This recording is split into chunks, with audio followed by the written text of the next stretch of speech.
Gracias, Antonia. Buenas tardes. Me alegra ver tan buena concurrencia, tantas caras conocidas. Veo empresarios, directores, gerentes generales, economistas, emprendedores, gente de distintas industrias y áreas. Bienvenidos. Además, durante la semana recibimos gran cantidad de preguntas, por lo cual claramente vemos que el rol del empresario y nuestros invitados estrella generan interés. Junto con Federico Guío, director comercial de Lucap, vamos a ser los anfitriones hoy. El propósito de Lucap como empresa de outplacement es acompañar a las personas y a las organizaciones en sus procesos de cambio. Hoy estamos viviendo un proceso de transformación inmensa en el mundo y en Chile en particular. En los últimos años hemos visto que las empresas han comenzado a incorporar a los grupos de interés, a los stakeholders, en sus decisiones, intentando tener mayor conciencia sobre el impacto que producen en los trabajadores, los proveedores y el medio ambiente. Pero ahora estos temas se han acelerado, por lo cual tenemos que pensar cómo seguir avanzando. Pensamos que el rol del empresario debe incorporar mirar hacia adentro de su empresa. No podemos pensar que el descontento en Chile no tiene que ver con lo que pasa ahí. De alguna manera tenemos que sentirnos parte del problema para ser parte de la solución. Los empresarios tienen hoy la posibilidad de ser un agente de cambio visionario y de gran impacto social. Lo que buscamos con este encuentro es producir conversaciones, ideas y compartir experiencias que permitan apoyar estos procesos de cambio. Dependerá de todos los que conformamos el ecosistema laboral que esta metamorfosis tan necesaria sea hecha de la mejor forma y con espacios de convivencia que nos permitan generar las condiciones para llegar a ser alguna vez un país desarrollado. En LUCAP estamos convencidos que los empresarios y emprendedores tienen un rol muy relevante en la sociedad. Por nuestra experiencia, creemos que en general son personas flexibles y adaptables, tomando en cuenta que casi todos compiten en mercados difíciles y desafiantes. Finalmente, sabemos que los problemas sociales tienen que tener soluciones multidisciplinarias. La invitación de hoy es abrirse a escuchar distintas posturas y, ¿por qué no?, a cambiar en algo, aunque sea levemente, lo que hasta ahora habíamos pensado. Tenemos hoy a 3 expositores de lujo que además son muy complementarios. Vamos a partir con Carlos Portales, que es ingeniero comercial de la Universidad Católica, tiene un MBA en Georgetown y un doctorado en Economía y Administración del IESE de la Universidad de Navarra. Él es director de DataLab, una empresa de estudio y métricas de temas laborales. Además, es profesor de la Escuela de Administración de la Universidad Católica y director del Diplomado de Gestión de Personas. Adelante, Carlos, toda la pantalla es suya.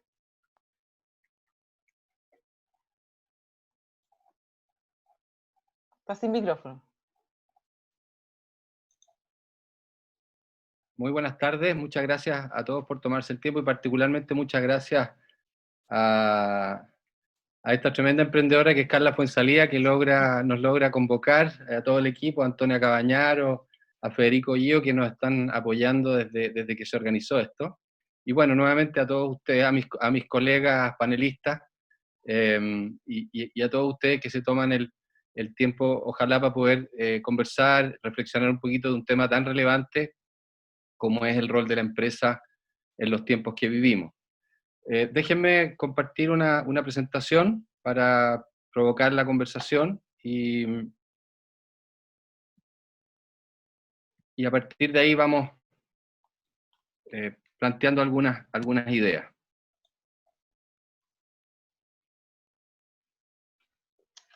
Cambié levemente el título de la presentación y la titulo Valor Económico y Desarrollo Social. El rol de la empresa chilena post pandemia y durante la pandemia también.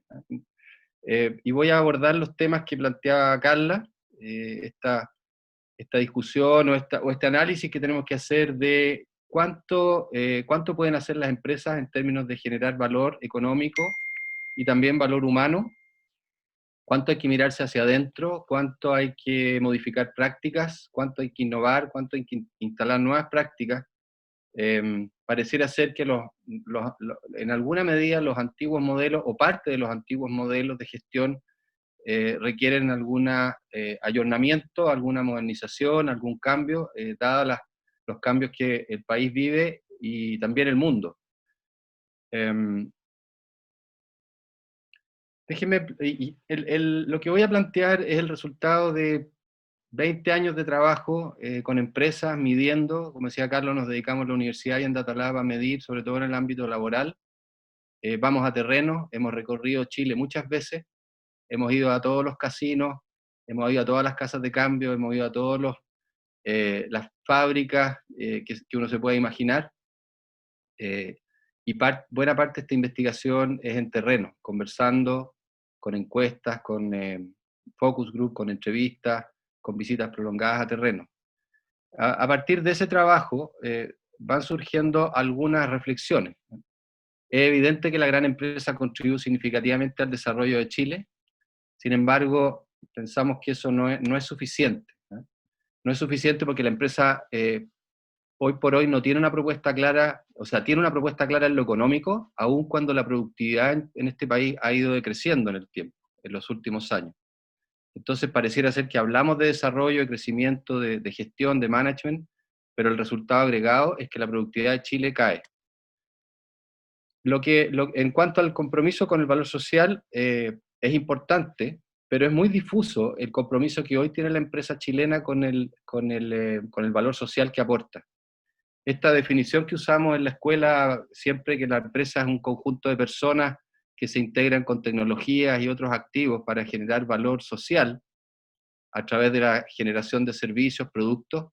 Bueno, el valor social lo vemos debilitado en cuanto al compromiso, al mensaje claro que las empresas están dando.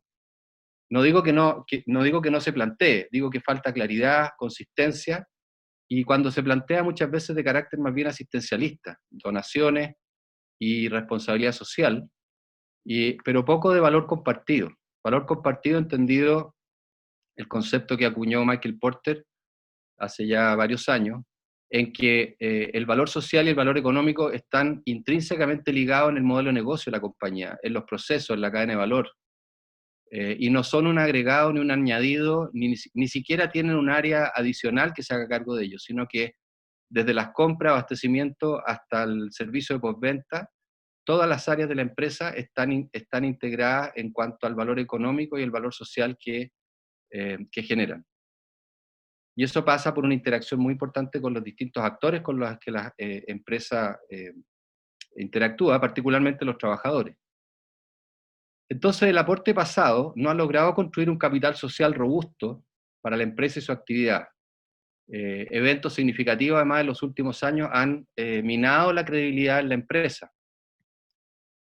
Y por otro lado, los chilenos hemos ido desarrollando crecientes expectativas, que el esfuerzo, el mérito va a ser recompensado, que el país crece y yo también quiero crecer, que tengo acceso a cosas que antes, y servicios, bienes, eh, educación, salud y un mejor estándar de vida que no siempre llega.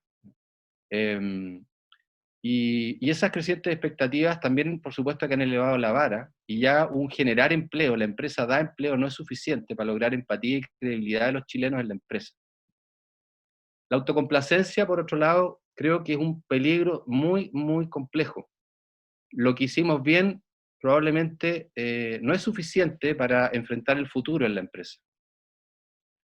Y lo que a lo que nos vemos enfrentados hoy día es que el contexto que se presenta desde octubre, pero antes de octubre, octubre fue una manifestación y luego esta crisis sanitaria, hacen muy difícil operar y existen pocos apoyos para la empresa. El discurso de crecimiento centrado en la calidad de la política y el discurso desde la empresa, frente a la pregunta, ¿qué es lo que necesitamos para crecer, para que el país se desarrolle, para que las empresas se desarrollen? A mi juicio estaba más centrado en la calidad de la política, es que la política a veces nos lo impide, o las políticas públicas no son las adecuadas, o el rol del Estado, el Estado no es suficientemente moderno, no se pone al día con las demandas de las empresas para hacer un apoyo a la gestión de la empresa. Sin embargo, ha habido poco acento en el rol de la propia empresa, en cuanto a actor protagonista de ese crecimiento y ese desarrollo, a sus propias prácticas. Si uno piensa en las asociaciones gremiales, grupos de empresarios y muchas de las empresas, con muy buena intención, pero de repente poco, con quizás un análisis a mi juicio incompleto, no están trabajando, innovando de manera conjunta, buscando permanente buenas prácticas, instalando eso en el discurso público, es decir, poniendo el rol de la propia empresa como actor fundamental a través de las prácticas en el desarrollo del país. Y por lo tanto creo que el foco hay que trasladarlo a los compromisos concretos de la empresa con el desarrollo económico y humano del país, pero desde el quehacer propio, desde la propia actividad de la empresa. Y esto requiere que además los compromisos sean tangibles, que las empresas, un conjunto de empresas, sectores de la economía, digan, nos comprometemos con esto es lo que vamos a medir, en esta línea vamos a avanzar y vamos a ir mostrando sistemáticamente en el tiempo cómo vamos cumpliendo esos compromisos de desarrollo económico, pero también de generación de valor social concreto para la sociedad y particularmente para los trabajadores que se desempeñan en esas empresas. Entonces creo que tenemos un desafío de buscar un nuevo pacto laboral, un nuevo trato en la empresa. Y eso se construye con mucho más diálogo laboral. Chile es un país muy escaso en diálogo, de todo tipo, pero particularmente, desde luego, en diálogo social, y un subconjunto del diálogo social es el diálogo laboral. La conversación entre empresarios, ejecutivos, trabajadores, sindicatos. Y el gobierno, en cuanto también es un apoyo al desarrollo de un marco de acción importante. Entonces tenemos al actor empleadores, al actor trabajadores, podemos incorporar ejecutivos, tenemos a los sindicatos, estoy pensando fundamentalmente en el mundo de la gran empresa, y tenemos al gobierno. ¿Y por qué pienso en el mundo de la gran empresa fundamentalmente? Porque sin duda alguna es el motor de la economía chilena. La gran empresa, que es menos del 2% del total de empresas que existe en el país, genera el 85% de las ventas de Chile. El 85% de las ventas lo genera el 1,5% de las empresas de este país. La gran empresa genera más del 50% del empleo. Y es la que incorpora en sus ecosistemas productivos a la gran mayoría de las pequeñas y medianas empresas como contratistas o proveedores. Entonces, es el motor fundamental, y por eso centro el análisis en la gran empresa. Entonces los actores son los que están claros acá, y los desafíos son 4 también. Incremento en productividad,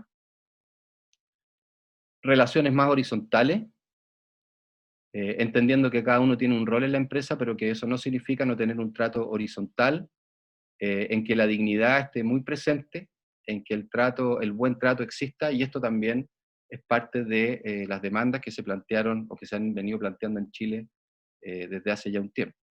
Mayor igualdad, un tercer desafío, y reducción de la pobreza. Veamos rápidamente algunos antecedentes. La productividad en Chile, uno de los 4 desafíos que planteo, ha caído sistemáticamente la productividad total de factores, con y sin minería. No voy a entrar mucho en el detalle, pero se ve que estamos hablando de productividades negativas, muy escasas, si uno compara con la década del 90 al 2000, particularmente del 90 al 95. Y de ahí, salvo algunos momentos muy excepcionales, tenemos una caída de productividad muy relevante. Y al final lo que está detrás de la productividad total de factores es lo que no está medido por el incremento de la inversión y lo que no está medido por el incremento de la fuerza laboral y la calidad de la fuerza laboral. Es decir, ¿qué estamos haciendo en términos de la combinación de factores para generar los productos y servicios? Y ese indicador en la productividad total de factores muestra importante debilidad hace ya mucho tiempo. En términos del segundo desafío, trato digno y horizontal. Subrayo algunos términos que tienen que ver con lo que entendemos por trato digno y horizontal.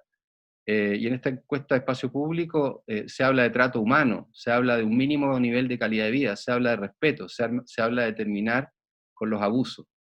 Y estos porcentajes son los porcentajes de una muestra representativa que plantean cuáles son las personas que realmente perciben que estos ámbitos, que estos atributos se dan en las relaciones en Chile, ¿no? Y vemos que es bastante bajo ese porcentaje. O sea, estamos hablando de una necesidad relevante de incrementar esa vinculación, los buenos vínculos, la buena conversación, el diálogo, el mirar al otro a la cara, el trato horizontal, evidentemente terminar con los abusos y el respeto. En términos de la pobreza, ya no basta medir la pobreza por ingresos, tenemos que medir la pobreza multidimensional, que se mide fundamentalmente a través de la encuesta CACEN a partir del año 2015, y que mide no solamente ingresos, sino que mide educación, salud, trabajo, seguridad social, vivienda, redes y cohesión social. Y la pobreza multidimensional ya se podrán imaginar que cuando se mide, los números son bastante más duros que la pobreza por ingreso. Es básicamente el doble. Y eso nos lleva a que aproximadamente ahora con los efectos de la pandemia y la crisis social, estamos llegando a que 1 de cada 4 chilenos vive en pobreza. 25% si la medimos en pobreza multidimensional. La pobreza por ingreso está alrededor del 15% y se espera que suba un poco este año, pero si medimos la pobreza multidimensional está en un 21% y se espera que llegue a niveles de 25%, depende de las proyecciones, pero evidentemente esto va a subir. Aquí estas barras azules respecto a la roja son porque se incorporaron nuevas variables a partir del 2015. En realidad se venía midiendo a partir del 2009 y el 2015 se incorporan un par de variables más que son los temas que yo mostraba acá de vivienda y redes y cohesión social como factores de pobreza. Y si uno mira por otro lado lo que hemos perdido en términos de empleo, uno ve que la caída ha sido tremenda en este gráfico de abajo. Se ha perdido todo el empleo que se generó en 10 años. En 4 o 5 meses perdimos todo el empleo que se había creado en Chile durante 10 años. Así que en términos de empleo vale la frase una década perdida. Cuando miramos la desigualdad, el cuarto desafío, creo yo, tenemos varias métricas. Uno es el índice 10-10, ¿no es cierto? Que mide el promedio de los ingresos del 10% con mayores ingresos respecto al promedio de los ingresos del 10% con menores ingresos. Y eso nos da una diferencia de 39 veces. El promedio mundial es 10 veces, o sea, Chile es un país particularmente desigual en esta materia. Y en cuanto al índice Gini, que es más conocido, pero es menos fácil de entender, digamos, más complejo, Chile está en 0,5 y los países de la OECD tienen 0,32, siendo 0 lo mejor, un país totalmente igualitario, y 1 un país completamente desigual. Entonces, frente a esto, uno se pregunta, ¿qué es lo que es una empresa? ¿Cómo abordamos los desafíos de la empresa? Y yo tomé la definición más fundamental de empresa, que básicamente es una compañía, de hecho las llamamos compañía las empresas, y que viene del latín cum panis, y que significa comer el pan juntos. Y esto viene de la época de la Edad Media, en que las caravanas que iban y venían de Oriente hacia Europa, se encontraban en los caminos y compartían, después de fatigosas jornadas, compartían el pan para poder hacer el descanso y hacer más llevadera este largo viaje que podía durar meses, lleno de peligros, lleno de asaltos, lleno de complejidades. Y este es un tapiz precisamente de la media, que muestra de la alta Edad Media, que muestra precisamente ese encuentro en que todos comen el pan junto y comparten lo que cada uno tiene. Rara vez, o hace mucho tiempo que no recordaba esta definición, pero es muy interesante porque al final nos plantea una idea de que al final la empresa son todos, ¿no? Son todos los actores que confluyen en ella. Es el accionista, el inversionista, son los ejecutivos, son los trabajadores, son los sindicatos, son las comunidades, son la ciudadanía, etc. Entonces lo que creo que es importante es que este nuevo pacto laboral, esta nueva forma de entender la empresa, y pensando fundamentalmente en el interior, requiere, ¿no es cierto?, generar compromisos y medir, ¿no? Y eso es lo que hemos estado haciendo, y creo que la empresa debería tener un tablero de control, un tablero de mando, que lo vea el directorio, que lo vean los gerentes, el equipo ejecutivo todos los meses. Por ejemplo, en materia de productividad. Y lo digo porque, siendo director de algunas compañías, algunas abiertas, otras no, uno lucha porque estos temas estén, porque de ahí viene uno trabaja en estos temas, pero no necesariamente ocupan más del 5% a veces de las agendas de las instancias más importantes de toma de decisiones en las compañías. Si uno toma el desafío de la productividad, y uno, por ejemplo, mira el índice de calidad de las prácticas empresariales de gestión de personas, se da cuenta que, y esto está medido por el World Management Survey, que lo hace un equipo de la Universidad de Stanford. Nosotros tenemos un capítulo de esa encuesta, de esa medición. Medimos lo que esa encuesta que mide muchas empresas a nivel de todo el mundo, medimos muchas de esas dimensiones y también algunas otras. Bueno, pone a Chile en un nivel medio en la tabla, a pesar de que a pesar de que la diferencia pueda no ser muy significativa entre 2.75 y 3.31, que son lo que logran las empresas norteamericanas.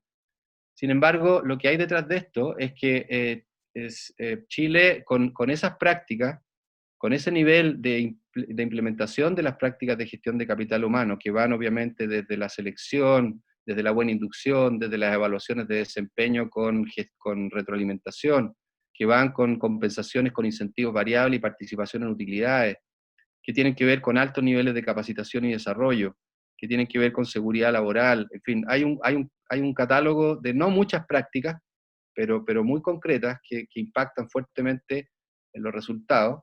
Y la posición de Chile en este ranking indica que podríamos aportar 30% más, un tercio más de la productividad total de factores del país si estuviéramos en niveles superiores.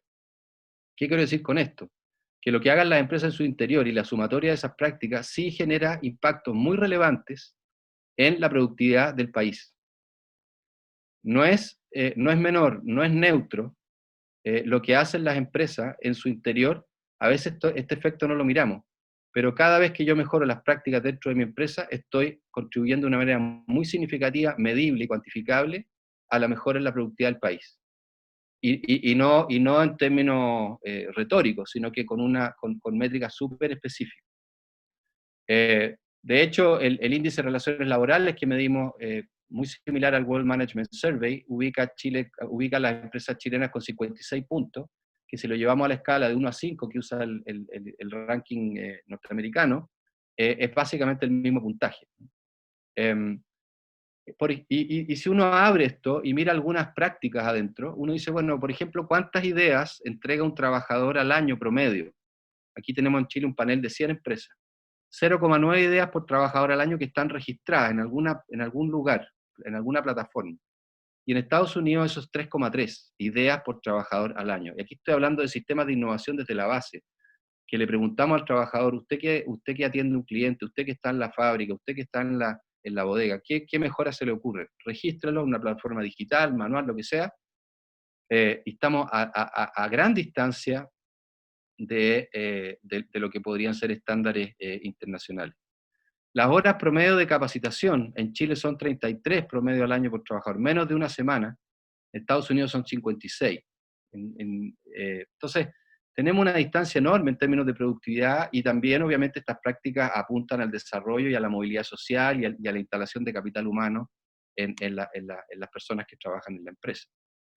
Entonces, sí, yo creo que si uno mirara esto con más atención y fuera motivo de seguimiento de parte de los directorios, los ejecutivos, tendríamos un movimiento al interior de la empresa muy, muy interesante y con mayor dinamismo al que tenemos ahora, me parece. Ahora, si nos vamos a los desafíos de mayor igualdad, tenemos, por ejemplo, el índice 10-10 sectorial ajustado, que lo calculamos, y vemos que, es decir, cuánta es la diferencia en algunos sectores, ¿no es cierto? Por lo menos las empresas que tenemos en vista. Aquí hay seguramente que son grandes empresas. Cuando uno ve otras realidades podemos llegar al promedio nacional, pero en general tenemos varios sectores que están con 18, 17 veces y varios sectores que están con niveles de diferencia entre el 10% superior e inferior, entre gerentes y el trabajador sin gente a cargo, bastante más bajo. Y si vemos el índice 10 por, es decir, la diferencia de 10 veces entre los que ganan más y los que ganan menos de la empresa son algunos pocos sectores los que están cumpliendo dentro de ese indicador que probablemente Paulina más adelante va a profundizar. Y es un indicador que se usaba en varios países y ha ido tomando fuerza en Chile. En una jugada, yo diría, casi humorística, el New York Times el año pasado inventó el índice Karl Marx, ¿no? Y el índice Karl Marx lo que mide es cuánto valor generado en la empresa va al accionista y cuánto valor se queda en la compensación mediana del trabajador. En el caso de Estados Unidos, el promedio es 0,82 de las grandes empresas que midió el New York Times.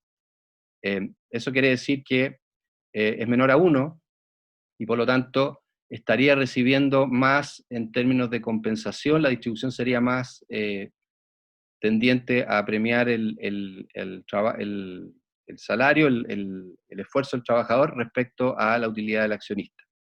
Estos son índices muy gruesos, lo pongo simplemente para provocar, digamos, discusión y uno puede hacer muchos ajustes que tienen que ver con la intensidad de uso de capital humano o de inversión, etcétera, o tecnología. Y en el caso de Chile es 2,6, o sea, este índice está muy cargado en el conjunto de 100 empresas, de grandes empresas, está muy cargado hacia la utilidad por trabajador, es decir, lo que recibe el accionista a partir del trabajo de las personas. Y vemos una diferencia muy fundamental, ¿no? Y si lo vemos por sectores, también vemos que hay diferencias sectoriales. La construcción es el más elevado y el sector salud es el menos, menos que hay menos diferencia, o que tiende más hacia favorecer el pago al trabajo. En cuanto a las relaciones horizontales, que es otro desafío, lo que hemos ido detectando es que en tiempos de crisis y de estrechez y de caída en la actividad económica, los estilos de liderazgo se van haciendo más verticales y más autoritarios, poniendo más presión en las personas para lograr los resultados que son más complejos de lograr. Y en una escala de 1 a 5 hemos ido bajando de 3,4 a 2,8 en el año anterior. Entonces, esto nos plantea un desafío en términos de dignidad, de buen trato, de relaciones horizontales, y esto es algo que me parece que la empresa debería monitorear con mucha precisión, porque está dentro de las demandas fundamentales que a nivel de sociedad se están planteando, y evidentemente eso también se plantea a nivel de empresa. Y el último desafío, el de pobreza, y aquí estamos desarrollando recién un trabajo con la Universidad de Oxford, con la iniciativa que tiene Oxford de pobreza y desarrollo humano, que fundamentalmente es la entidad, la organización que pone el sello de calidad de la metodología que se usa en la encuesta CACEN, que usa el Ministerio de Desarrollo Social para medir pobreza multidimensional. Oxford es la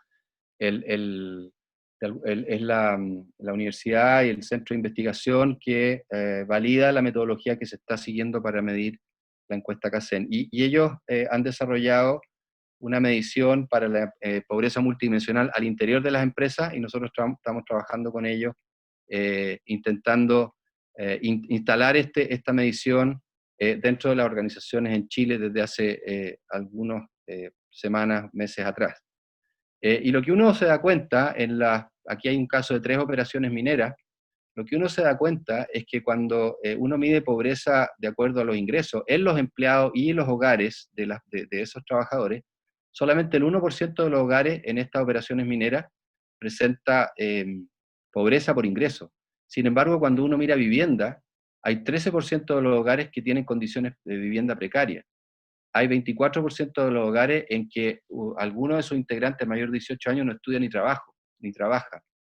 El 11% de los hogares, al menos alguno de sus integrantes de 15 años o más se encuentra ocupado, no cotiza y no es un trabajador independiente con educación superior completa. En términos de red y cohesión social, el 15% de los hogares en estas 3 operaciones tienen miembros que no han participado hace más de un año en alguna organización social o comunitaria.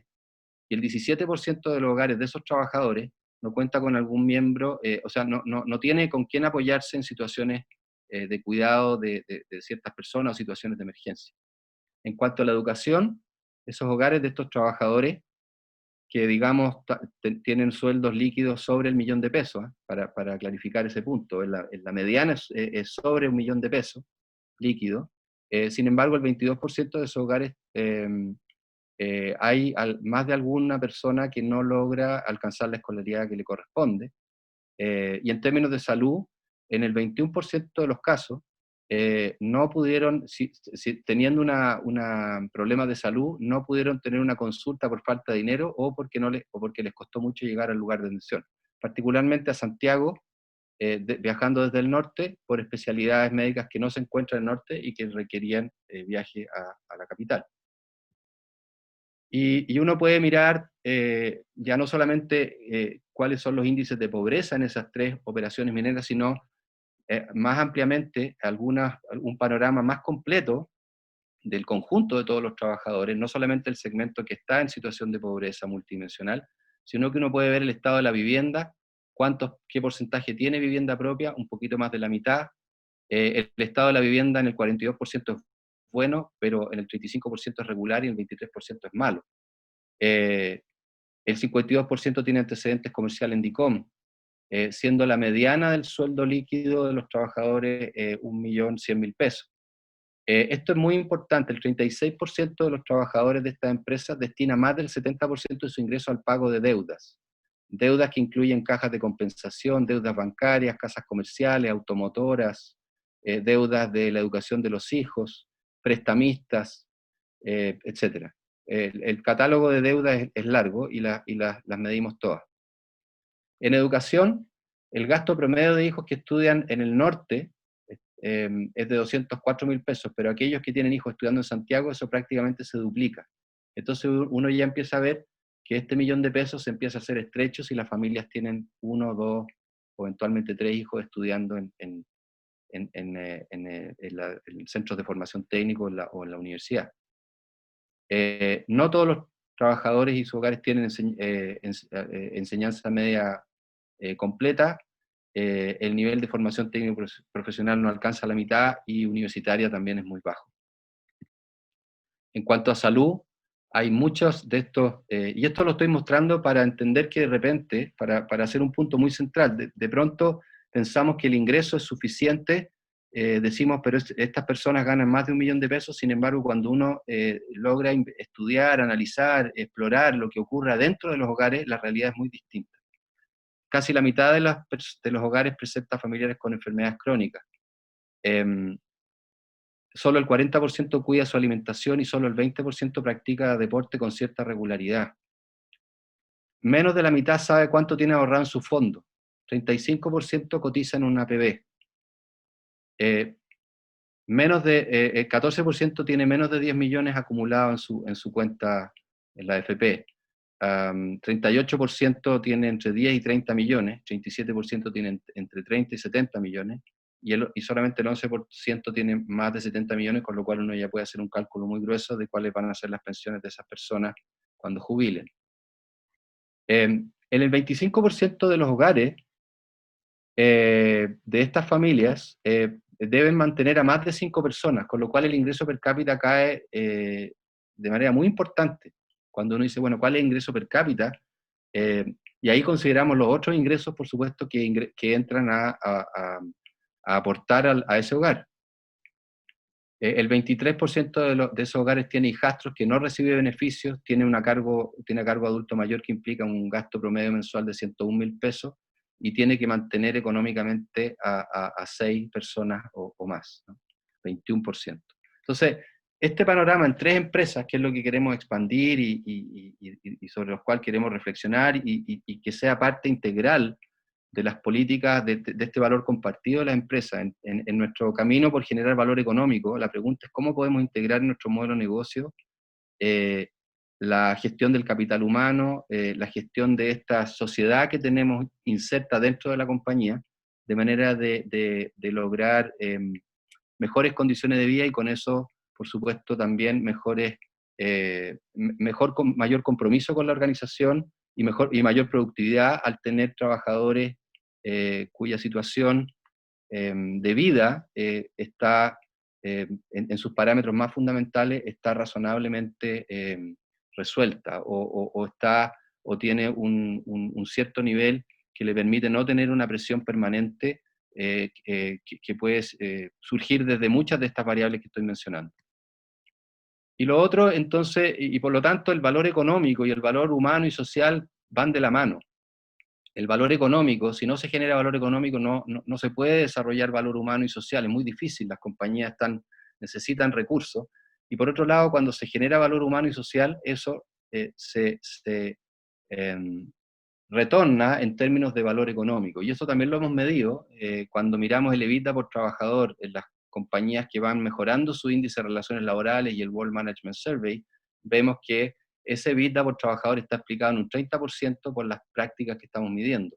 Y cuando miramos la rotación no deseada, es decir, que de alguna manera es una métrica para ver la satisfacción y el compromiso de las personas de no irse de la empresa, de quedarse, sobre todo aquellos que no queremos que se vayan, por eso lo llamamos rotación no deseada, también vemos que cae esa rotación, se mantienen las personas más tiempo en la empresa, en la medida que ese puntaje, que esas prácticas están mejor desarrolladas, es decir, cuando nos movemos hacia la derecha. Y eso también explica un 30% de esa rotación, de ese compromiso de los trabajadores. Ahora, una de las herramientas fundamentales para lograr avanzar en esto es el diálogo laboral. Si uno mira a nivel de Chile, prácticamente la mitad de todos los conflictos que tiene Chile en su origen está en aspectos vinculados a lo laboral. Está en lo laboral, en las condiciones de trabajo y remuneraciones, este es un estudio que hace el COES. Están explicados estos conflictos fundamentalmente por los conflictos laborales, que se llevan el 29% de todos los conflictos y están asociados a trabajo y remuneraciones. Pero también le podemos agregar aquellos conflictos derivados de calidad de vida, de vivienda, de salud, de pensiones, que aportan otro 12%. Entonces uno dice, bueno, si esta es la naturaleza de los conflictos en su gran mayoría, ¿dónde está el escenario? ¿Dónde está ese lugar donde podemos resolver de manera muy central esos conflictos? Y evidentemente eso es la empresa. Esa es la empresa. Y para eso necesitamos integrar a estos actores, necesitamos ir buscando soluciones conjuntas entre ejecutivos, empleadores, trabajadores, sindicatos, desde luego las comunidades, medio ambiente, y ahí estoy ya yéndome a actores más externos, pero me quiero centrar particularmente en los actores internos.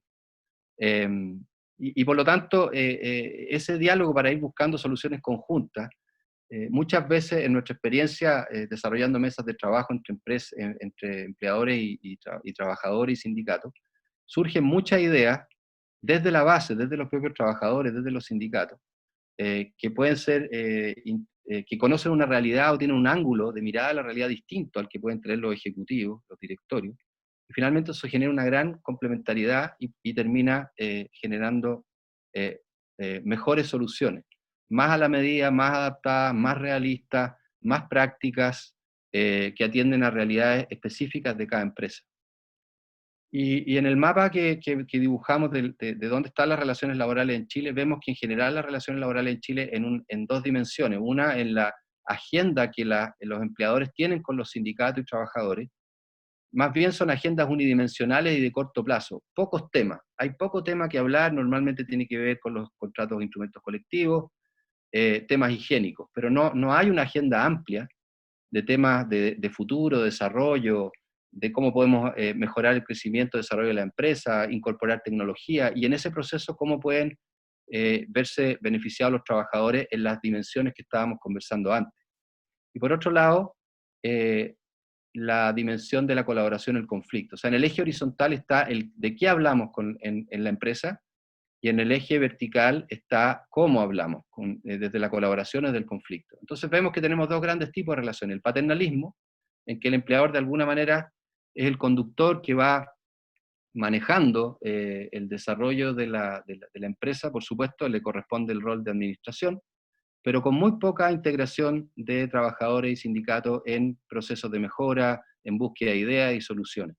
Y luego, definitivamente, en el cuadrante inferior izquierdo tenemos las relaciones de suma cero, que básicamente son relaciones meramente transaccionales. Te doy si tú me das, y son cuestiones de corto plazo, cuestiones más bien básicas. Y lo que nosotros planteamos es que las empresas se tienen que mover en un cuadrante de co-construcción de valor compartido, que significa que la administración tiene que administrar, conducir la empresa, pero en ese proceso tiene que integrar las miles de ideas, las miles de percepciones complementarias, las miles de mejoras que pueden surgir desde los propios trabajadores, desde los sindicatos y integrando, por supuesto, a los hogares de esos mismos trabajadores. Un trabajador, cuando llega a la empresa, lleva su hogar en la cabeza, en sus emociones, es inseparable, ¿no? Y por lo tanto, creo que la gestión de personas, si uno piensa, las compañías podrían focalizar fuertemente muchos de los recursos que tienen a veces disgregados en muchas iniciativas, en decir, bueno, ¿cuál debería ser nuestro foco? Central en los trabajadores y sus familias. Cómo entender cuáles son esos problemas más severos, medir y luego actuar de manera muy consistente, muy focalizada y muy persistente, porque estos problemas que he mencionado, estos desafíos, no se resuelven de un día para otro. Entonces, vuelvo a la lámina inicial, tenemos 4 desafíos y 4 actores que tienen que conversar, que tienen que dialogar. Por lo tanto, el nuevo pacto laboral implica compromisos claros y medibles. Desde luego, compromisos de generación de valor económico, eso es inherente a una empresa, el generar valor económico, productividad, desarrollo, crecimiento, y eso es lo que exige el accionista, y eso es fundamental. Pero fundamentalmente, donde hemos estado más débiles en los compromisos e impactos que generen valor humano y social, que es donde se presentan las mayores oportunidades de construcción de capital social y legitimidad, que es lo que planteé al principio. De que la empresa encuentre su lugar en esta sociedad, que sea respetada, que no hagamos de nuevo una encuesta CEP y aparezca con 7% de confianza en los chilenos en la empresa privada. 7%, 7 de cada 100 chilenos piensan que la empresa es una organización confiable. Y eso requiere construir capital social y legitimidad. La gestión social impacta a su vez en resultado económico y el compromiso laboral, como lo mostré. O sea, no es solo es hacer el bien, pero hacer ese bien y el generar un entorno social de mayor desarrollo, a su vez va a generar mayor resultado económico y compromiso laboral. El menú es amplio. Para escoger esos compromisos hay que escoger alguna de esas opciones. Y yo planteo que ahora, en estos momentos, la empresa tiene que salir a jugar a la cancha con mucha decisión, sobre todo la gran empresa, articuladamente, ojalá, para plantearse objetivos muy claros al 2025 y al 2030. Algunos de esos objetivos pueden ser pobreza cero en todos los trabajadores propios, o puede ser pobreza cero en todos los trabajadores de contratistas, tal vez en un plazo mayor, y por lo tanto tendríamos que medir cuál es la realidad social, cuáles son los niveles de desigualdad, cuáles son los niveles de desarrollo de capital humano de esos contratistas que trabajan mano a mano con los propios trabajadores en la misma faena, en la misma fábrica, en la misma call center, pero que pertenecen a otras empresas. O tal vez un desafío puede ser el 10 por en mi empresa, disminuir significativamente las diferencias, o reducir el 10-10 a la mitad en mi empresa, básicamente aumentando los sueldos más bajos, dándole más capacitación, apuntando más a la productividad, dándole más desarrollo, integrando muy bien la tecnología con las personas, haciendo reconversión. Y también puede ser el desafío del Gini, por ejemplo, llegar al 0,35 en mi empresa al 2030, que básicamente es el estándar OSD, es decir, nosotros estamos en 0,5, el promedio OSD está en 0,35. Esos son algunos de los desafíos que podría plantearse, pero me parece que es urgente plantearse ese desafío, trabajar en ello, poner las líneas de base y actuar de manera muy consistente en una lógica de valor compartido. Es decir, toda acción que hagamos tiene que impactar en el desarrollo de la empresa, en el desarrollo económico de la empresa, y tiene que impactar en el desarrollo de las personas y sus familias. Y las prácticas, de hecho, que mostré antes que medíamos, apuntan exactamente en esa dirección, ¿no? Y que miden muchas de de los instrumentos internacionales para ver las buenas prácticas en la empresa. Solo así creo que podemos llegar o recuperar o fortalecer esta idea de que una empresa es comer el pan juntos, todos en condiciones de horizontalidad, cada uno con su rol, cada uno con su función, pero pudiendo desarrollar esa gran aventura que fue el desarrollo del comercio entre Europa y Oriente, y que implicó importantes grados de colaboración que a veces son menos evidentes, entre otros aquellos que dieron origen a lo que hoy día llamamos compañía, que básicamente significa comer el pan juntos. Muchas gracias. Gracias, Carlos. Muchas gracias. A continuación, Paulina Galme. Paulina es ingeniero comercial de la Universidad de Chile, es directora ejecutiva en Desafío 10por y tiene una larga trayectoria, tuvo una larga trayectoria en Corfo, destacando posiciones en fondos de desarrollo de innovación y en el Comité de Innova Chile. Paulina, adelante. Muchas gracias, Carla. Carlos, te felicito, excelente presentación. Y voy a tomar parte de tu presentación para explicar qué estamos haciendo hoy día en Desafío 10X. Desafío 10X es un movimiento empresarial que nace justamente luego del estallido social del 18 de octubre, con el propósito de motivar a las empresas a mejorar las estructuras salariales y las condiciones de los trabajadores que ganan menos. ¿Cómo? En forma voluntaria. Y acá, para participar, hay dos aspectos que son clave y que los nombró Carlos, que nos interesa trabajar en forma focalizada. Uno es reducir la pobreza dentro de las empresas, subiéndole el salario a los que ganan menos, y lo otro es trabajar los niveles de equidad al interior de las empresas. Hoy día hay aproximadamente 1.500 empresas que son parte de este movimiento. Algunas de estas empresas están acá presentes hoy día. Aprovecho de mandarles un saludo. Y acá lo que se ha hecho, cuando hay problemas, cuando hay crisis, hay que resolver las cosas de forma concreta. ¿Y qué más concreto que subirle el sueldo a los trabajadores que ganan menos? Y acá hay dos formas. Una es un compromiso, es participar sumándose con la meta de no tener a nadie en la empresa con menos de 22 UF, en un plazo que puede ser hasta 2 años. ¿Y por qué 22 UF? Que más o menos equivale a 500.000 pesos líquidos. Porque si ustedes saben y consideran que una familia promedio en situación de pobreza, que son 3,47 personas, para subsistir con lo mínimo básico requiere un ingreso de 450.000 pesos más o menos. Por lo tanto, los 500.000 pesos tienen que ver con cuál es el monto mínimo que es posible para una familia promedio en esta situación para subsistir. Y cuando hablamos de subsistir estamos hablando de gastos en alimentos, en vestimenta y techo, nada más. Y por otro lado, tenemos otro desafío, que es invitar a las empresas a no tener una relación salarial más allá de 10X, como planteó Carlos ahí en la presentación. El promedio nacional ahí se encontraba entre más o menos en 11,1, y la idea es desafiar a las empresas a que puedan compartir el valor subiendo los salarios que son más bajos. Aquí tiene que ver con una apuesta empresarial donde hay una visión compartida en todos los empresarios que pertenecen a esta red, de querer contribuir a través de acciones concretas a mejorar las condiciones de los trabajadores y poder contribuir a la paz social. Hoy día yo creo que los discursos que son muy buenos, hay que dejarlos de lado y hay que actuar.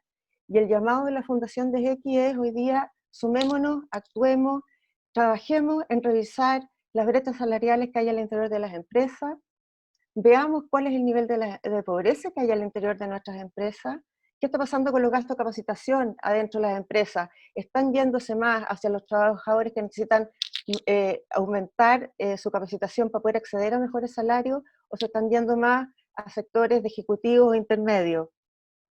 Nosotros los queremos invitar a eso, a pensar qué está pasando al interior de cada empresa, porque lo que está pasando al interior de cada empresa es reflejo finalmente lo que pasa en la sociedad. Hoy día aproximadamente un 85%, si no me equivoco, Carlos, tú me corriges, de los trabajadores de este país pertenecen al sector privado. Por lo tanto, si cada empresa mira hacia adentro y hace lo que puede, obviamente que esto es voluntario y depende si uno puede o no puede, y sobre todo en el contexto que estamos viviendo hoy día, que es tremendamente dramático, se han perdido alrededor de 1.900.000 empleos, hay una destrucción de valor en la economía fenomenal, pero quizás es el momento que nos sentemos y digamos, ¿cómo quiero ver yo mi empresa o cómo quiero proyectar yo mi empresa, mi relación con los trabajadores de aquí a 2 años, con mis trabajadores, con mis proveedores, con mi comunidad? Así que eso es Desafío Dieti. Hoy día, hace un mes ya somos fundación, en este momento estamos en plena campaña para sumar más socios, así que esperamos que se nos sumen muchos más para poder aportar a construir un Chile mejor y más justo. Gracias, Carla. Gracias, Paulina. Muchas gracias. Y a continuación, ahora los dejo con José Luis del Río. José Luis es cofundador de DEDCO y de Sodimac, es accionista de Falabella, Friosur, Tecnofast, Alto Yasa. Es director de Endeavor y fue elegido el mejor empresario del año ahora en junio por EY. Adelante, José Luis, toda suya, la pantalla y el micrófono.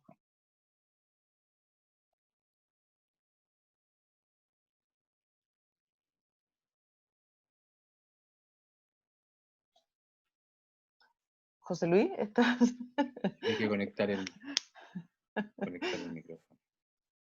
A ver, no lo veo. Ahí estamos. Bueno, Gracias. Gracias, alguien me ayudó. Oye, bueno, primero, muchas gracias. Impresionante la presentación tuya, Carlos, llena de datos. Paulina, me encantó tu movimiento, no lo conocía. Va muy en la onda de lo que he creído toda la vida. Oye, yo no tengo presentación, voy a hacer algunos comentarios generales y breves, basándome en lo de Carlos. Mira, primero, un disclaimer, y muy sincero. Yo lo que creo y las cosas que pienso, quizás algunas cosas le van a parecer extrañas, usted me siento un empresario muy poco tradicional yo. Hoy primero un gusto ver a todos los que veo, veo una cantidad de gente importante aquí, Charlie lo veo justo al frente mío, mi vecino en el sur, y varios otros que no puedo ver, pero mucha gente que conozco. Mira, el disclaimer que quiero hacer es que este tipo de empresa más humana, más horizontal, donde haya más colaboración, es algo que he creído toda la vida. No sé por qué, pero tendrá que ver con la formación de mi colegio, la universidad, los trabajos de verano, los trabajos en alguna empresa que, digamos, antes que llegara el gobierno militar, que estaba muy de moda este sistema de autogestión, cosas que me interesaron y trabajé y participé bastante. De participación de todos para hacer una mejor empresa. Y bueno, la vida no me ha permitido hacer mucho de eso, pero es algo que creo porque, y aquí voy a meterme algunas de las cosas que decía Carlos, que creo que es una sugerencia para ti nomás. No ganamos nada con tener paneles de control y tener indicadores de cómo van las cosas si no estamos convencidos que es necesario hacer esto. Entonces, esto parte por una conversión, diría yo, y principalmente quizás un camino interior de los fundadores, de los líderes que crean esto de verdad. Son los únicos que tenemos la fuerza para convencer a una empresa entera. Los directores, sobre todo los directores profesionales, con todo respeto, yo entiendo, por favor no me citen, muchos de los directores quieren ser políticamente correctos, ¿no? ¿Se han fijado? Entonces, y sobre todo con los dueños. Entonces aquí hay una cosa, como he hablado, mira, yo al ser empresario, ser fundador de empresa, hablo con bastantes dueños de empresas, precisamente el problema que tuvimos, ¿no es cierto?, y que tenemos en el país, el estallido, ¿no es cierto?, ahí de octubre del año pasado, y varios me comentan, oye, si el problema no somos nosotros, son los ejecutivos, me dicen, ellos son capaces de matar con tal de tener las metas y qué sé yo. Entonces, hemos ido construyendo, culpa obviamente de los fundadores de empresas, hemos ido construyendo un sistema perverso y tenemos que crear incentivos para todos, para los ejecutivos y los propios dueños de empresas, de que entendamos que esta mayor productividad que tú añoras, Carlos, y que yo también, y obviamente, no se logra solo con medidas. Yo creo que se logra fundamentalmente y importantemente con la cultura que se puede instalar en una empresa. Hay una serie de valores, de prácticas, la confianza, tú dijiste la confianza es clave. La confianza es parte del tema cultural. Y este país, por definición, no sé si entrar en nuestros ancestros españoles o aborígenes, somos desconfiados como brutos. Somos de los países, Carlos, de tener esa estadística, yo la he visto en otras partes, somos los países donde hay más desconfianza casi en el mundo, y más temor a todo. Entonces, yo creo que esto es un tema cultural. Y pues a eso los llamo, para tu trabajo, Carlos, el tuyo, Paulina, y a todos los que te están oyendo ahora. Uno tiene que convencerse de esto, y convencerse que esto es virtuoso y es bueno para todos. Y es bueno para los accionistas, aunque parezca paradojal. Me explico. Esto de entrar en la relación con los sindicatos, en vez de una lógica confrontacional, sino que podemos hacerlo y hacer las cosas mejor juntos, produce valor y hace que la empresa sea más rentable. Es bien raro, pero es así. Y hay ejemplos en el mundo, no en Chile, lamentablemente. Entonces, las transformaciones culturales no son fáciles.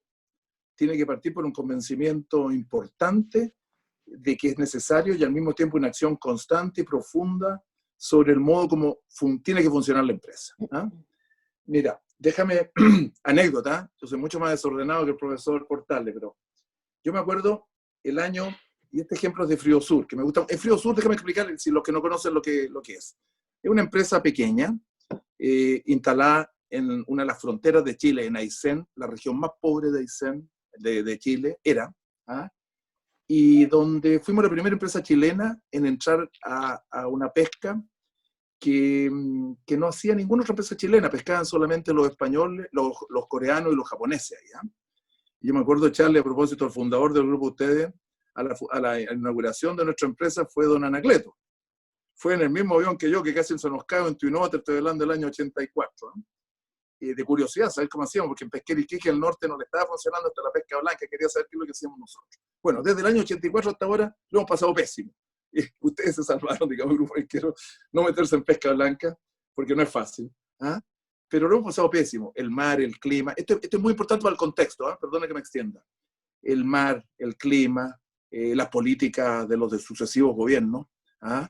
Todo el mundo piensa que, como esto no importa un poco a nadie, ¿eh? La pesca no es como la industria, no es como la parte forestal, no es como la banca, que está bien regulada.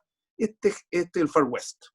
Muy pocas regulaciones, un sector privado bastante precario, pero el público más precario todavía. ¿Ah? Muy malas regulaciones. Y bueno, y los políticos. Los políticos, la pesca pasa a ser como el lugar ideal donde con unas pocas medidas ellos se hacen populares y sacan votos. Entonces, por eso, cada una de estas propuestas de ley de pesca, lamentablemente nuestro presidente, por un acuerdo político también con el senador Sandón, ustedes se dan cuenta, entró de nuevo a hacer una nueva de pesca para quitar los derechos de propiedad de todas las empresas que se habían desarrollado con mucho tiempo. Bueno, todas estas digresiones las hago a propósito de decir que es un sector difícil, en una zona difícil, pero tenemos un orgullo. Esta empresita ha aguantado, la única que sobrevive, los japoneses se fueron casi todos los otros chilenos quebraron, y nosotros seguimos ahí. Una vez un reportaje que nos hizo una muy buena periodista, se llama Friosur, hija del rigor. Bueno, este ser hijo del rigor crea cultura. Y tuvimos, lo confieso sin problema, a punto de quebrar 2 veces. ¿Eh?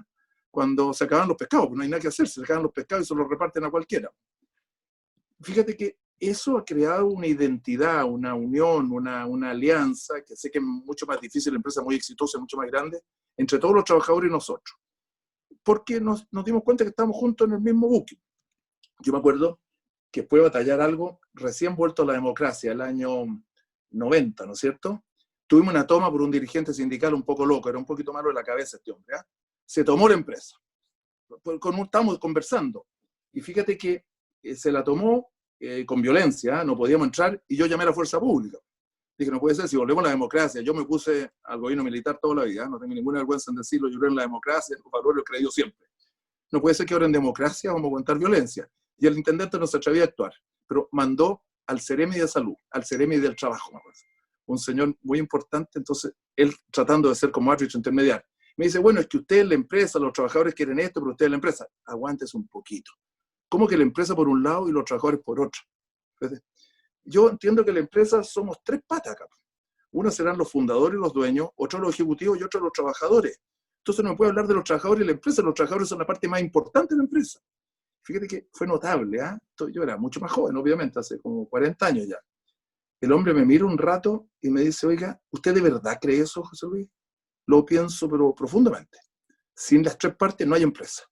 O sea, tiene que haber unos dueños que pongan el capital y que tengan la idea original para empezar, el emprendedor original. Tienen que haber ejecutivos que organicen y regulen cómo funciona, porque esto no puede ser un caos y tienen que haber trabajadores. Esta es una mesa de 3 patas, sin una pata se cae todo. Fíjate que, curiosamente, este hombre que tenía mucha influencia política, ¿ya? Se acabó el conflicto sin intervención de la fuerza pública. Estoy contando algo que he pensado siempre. Bueno, yo estoy Frío Sur. Entonces, ¿qué le iba a decir? Perdón, tomé unas notas mientras hablaba Carlos, les pido disculpas. Oye, lo primero entonces un convencimiento para que esto funcione así. Esto de que, a ver, siempre he creído que con más participación hay mejor resultado. Es algo que empecé hace 30 años quizás cuando partimos con Enderco y en Sodimac. Estoy hablando de los años finales de los 70, principios de los 80. 82 compramos la cooperativa Sodimac. Yo creí en los stock options. Yo sé que en eso todo el mundo me criticaba, pero yo pensaba que los ejecutivos tienen que ser dueños del capital igual que los fundadores. Es la única manera. Y stock options que simplemente significa, usted entra acá, por eso yo creo en los sueldos bajos. Por eso me encanta el 10 Porsche. Yo he pensado en sueldos más bajos de todo, pero con una participación en los resultados. Creo que es tremendamente virtuoso. Creo que alinea intereses de una manera notable. Los stock options están muy desprestigiados, pero es por el problema de Estados Unidos, porque allá no son dueños los que negocian con los ejecutivos, son los propios ejecutivos con sus cronies, como dicen en los directorios, los que se negocian a sí mismos. Entonces, por eso, pero un buen dueño que entiende su negocio, negociando con ejecutivos y da planes de stock option, usted me entiende, tú vayas a participar en un 2%, en un 1%, 3%, lo que sea, en el aumento de valor de la empresa. Yo le puedo decir con mucho orgullo que tanto en Derco, en Sodimac, en Dersa, todos los ejecutivos tienen un patrimonio importante hoy día, y los que se han retirado. Y he aprendido a hacer mejores planes de stock option, porque al principio eran tan malos, me estoy yendo de las ramas, Carlos, pero vuelvo. Al principio eran tan buenos estos planes de stock option, los sueldos no eran tan buenos, que era un tremendo incentivo para que se liquidaran y se fueran. Entonces ahora hicimos unos restricted stock options. O sea, si se van, pierden todo. Entonces es una manera de retenerlos también. Oye, igual como estamos retenidos los dueños. ¿Me explico? Yo pienso que tenemos que ir en las buenas y en las malas. Bueno, entonces, y ahora vuelvo a lo que hicimos en Frío Sur, que quizás es novedoso para algunos de ustedes y lo quiero compartir. Y me encantaría que me interrumpan si quieren, me hagan preguntas después o ahora si quieren. Estos trabajadores de Frío Sur, de partida, esta empresa tiene 35 años y le da promedio de los trabajadores de la planta 32, 33 años. Quiere decir, la gente no se nos va. De partida porque somos el principal empleador de toda esa región bien pobre. Hoy día Aysén es una de las zonas que tiene menos desempleo. Cuando llegamos era la con mayor desempleo. Bueno, pero lo que quiero decir con esto es que ellos, en estos momentos difíciles, con los políticos, con las subsecretarías de pesca y los ministros y los parlamentarios, los senadores, y qué sé yo, repartiéndose cuotas de pesca a los artesanos y quitando, lo que más han salido a defender en todos los foros han sido los propios trabajadores, los dirigentes sindicales, que entiendo que algunos me estén oyendo, no me han confirmado porque los invité muy tarde, pero ojalá que Rubén y Mariano estén por ahí escuchando. Ojalá que Rubén y Mariano estén, a ver si, espérate. Para saber nomás si están. No están estos salvajes, por Dios. A ver si, creo que Claudio está por ahí, podía hacer que se conecten estos dos salvajes, todavía no me avisan, oye, que se conecten, porque yo creo que ellos pueden participar también. Bueno, estos dos caballeros son dirigentes sindicales elegidos democráticamente por todos los trabajadores desde hace unos 10, 15 años. Ellos se han jugado más que nadie, por cuidar las cuotas de pesca, los derechos de pesca, que no haya abuso, etcétera. Además, entienden más de biología marina y de pesca que muchos de los funcionarios, con todo respeto, de la subsecretaría, aunque no me crean. Porque en el fondo hemos pasado a darnos cuenta que es fundamental para la subsistencia de la empresa tener el recurso. Bueno, han trabajado tan bien, sin ser dueños, que yo pensé que era de justicia, ¿no? Ahora que ya estoy más viejo, me estoy retirando, la manera que esta empresa sea, y lo digo, no es pura filantropía ni puro cariño esto, la manera que esta empresa no la expropie nadie mañana ni le quiten nada, es que los propios trabajadores pasen a ser dueños. Quiero ver a los gobiernos de izquierda o de donde sean, o populistas, porque los populistas de derecha son igual de malos que los de izquierda. Ya he peleado con eso en el pasado. Me tocó un gran senador que cuando fui a discutirle cómo usted, que es un partido de derecha y de derecho, viene a expropiar. Bueno, mira, nosotros somos derecha popular, me dijo, ¿qué les parece? Y al ser derecha popular, nos interesan los votos, y los artesanales son mucho más que usted, unos pocos industriales, así que bueno, por suerte no llegó más porque peleamos igual. Bueno, lo que quiero decir, creo que era de justicia que estos trabajadores pudieran participar en la propiedad. Entonces, hicimos algo que es sencillo. Por suerte en esto, los únicos dueños aquí soy esencialmente yo y una participación muy pequeña, algunos de mis hermanos, muy pequeña, y el otro socio importante son un grupo escandinavo de Islandia, dueño del 20%, para ellos parte de su cultura, lo entienden inmediatamente. Es un plan que planteé hace 3 años, ¿eh? Por favor, no crean que lo estoy haciendo ahora por la coyuntura ahora, esto es un plan que se está trabajando hace 3 años. Y yo creo que José Luis es la única forma. La única forma. Hasta en Islandia tenemos en el Parlamento que nos quieren quitar las cuotas de pesca, porque es más popular. Así que la única forma de venderlo, hazlo. Entonces, estamos nosotros diluyéndonos y entregándole una opción a todos los trabajadores, digamos, un aumento que voy a ser más preciso. Estamos haciendo un aumento de capital que está suscribiendo una cooperativa de trabajadores. ¿Ah? Una cooperativa de trabajadores y lo suscriben ellos por un 20% y tienen un plazo de hasta 20 años para pagarlo. Hasta 15 años, perdón, para ir pagando esta suscripción que hacen. Y van a pagar con una parte, el 90% de los dividendos que reciban. Así que esto es no contingente también, o sea, van a comprar lo que alcancen. Yo espero que de repente podemos hasta hacer una donación ahí si se puede, pero van a pasar a ser dueños con los dividendos a futuro. ¿Ok? Ellos decidieron la forma como se podía hacer, esto lo estamos conversando con varios abogados, la forma más fácil en Chile para hacerlo es una cooperativa, la forma de la cooperativa. Entonces, los miembros de la cooperativa, les voy a dar algunos detalles para si quieren. Los trabajadores están poniendo algo de dinero propio, no es mucho, ¿eh? Ponen 50.000 pesos cada uno, no es nada del otro mundo, y de ahí para adelante, de su propio bolsillo ponen, ¿eh? De su propio bolsillo, se pagan. Lo único que tienen derecho a participar en esta cooperativa, que tiene este derecho a suscribir el aumento de capital, son los trabajadores de Friosur que hayan estado más de 5 años. Es la única condición. Y que residan en Aysén, son 2 condiciones. Nadie más. Los ejecutivos quedan fuera. Los ejecutivos tienen stock options, acuérdate. Me está quedando un grupo intermedio ahí que vamos a tener que buscar una fórmula para los mandos medios que no son trabajadores propiamente tal. Oye, entonces, aquí entran incluso los trabajadores eventuales, pero les pedimos un plazo de 10 años. Nosotros tenemos que hacer flexibilidad laboral, no podemos contratar a todos permanentemente, porque la pesca es cíclica, como ustedes saben. Entonces contratamos muchas veces por temporadas cuando hay pesca, pero todos los trabajadores eventuales que hayan estado más de 10 años, aunque no sean consecutivos, pueden entrar a la cooperativa. El derecho patrimonial de la cooperativa es heredable, y la calidad de socio no se pierde con la jubilación. Eso es bien importante. Mira, el pago de las acciones se realiza durante 15 años con los mismos dividendos y eso. El remanente, con la utilidad que Friosur reparte, la cooperativa, el 80% de su dividendo, del dividendo va a pagar las acciones, un 5% un fondo de reserva para la devolución de cuotas de participación, para que entren nuevos cooperados, nuevos trabajadores en el futuro, y un 15% se destina a repartir remanente. O sea, ellos además de cuando paguen, incluso ahora, están recibiendo una parte en efectivo. Yo pienso que esto es virtuoso nomás. Nos ayuda a que, como decías tú muy bien, Carlos, quiero que tú sepas una cosa notable, no sé si me está oyendo Rubén, pero Rubén Leal, dirigente de los trabajadores de planta, este hombre, el turno nuestro empieza a las 7:30. Rubén llega todos los días a las 6:30 a revisar que todas las líneas estén bien, a ver que los jefes de turno estén haciendo su pega, y si no, los reta él con la autoridad que tiene. Me explico, no me digan que no es un tratamiento horizontal. Si hay algo que no está funcionando, él es el que reclama. Me explico, y eso no son dueños ahora. Entonces yo creo que se merecen ser dueños. Eso es.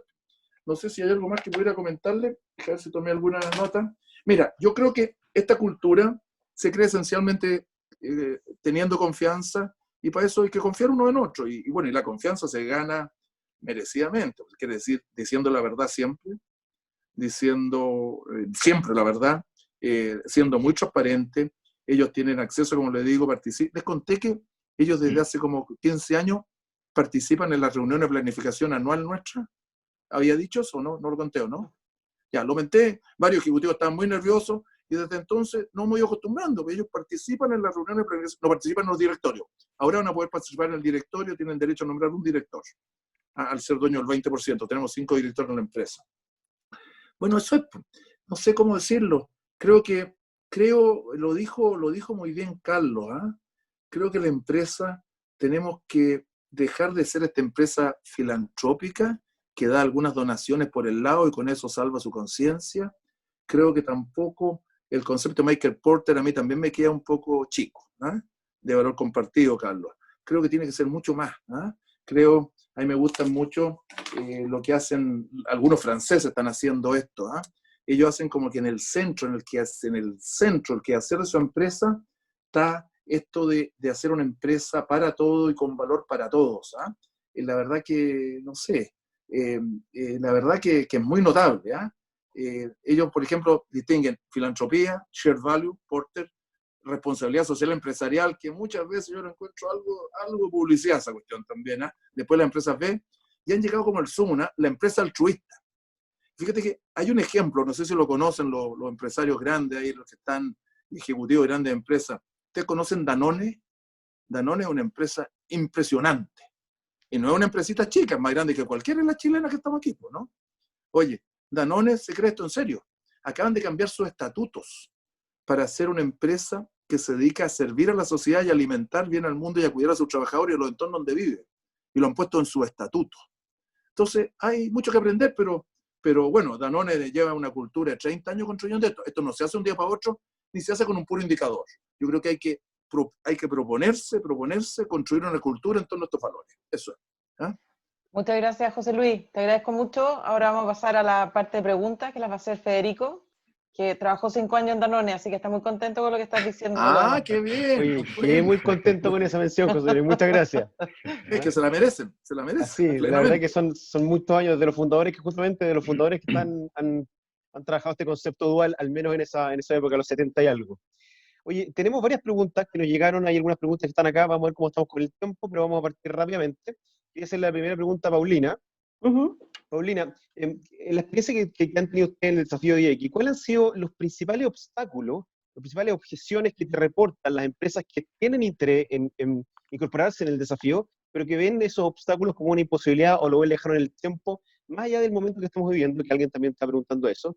¿Cuáles son las principales objeciones y cómo ustedes responden a esas problemáticas que plantean las empresas?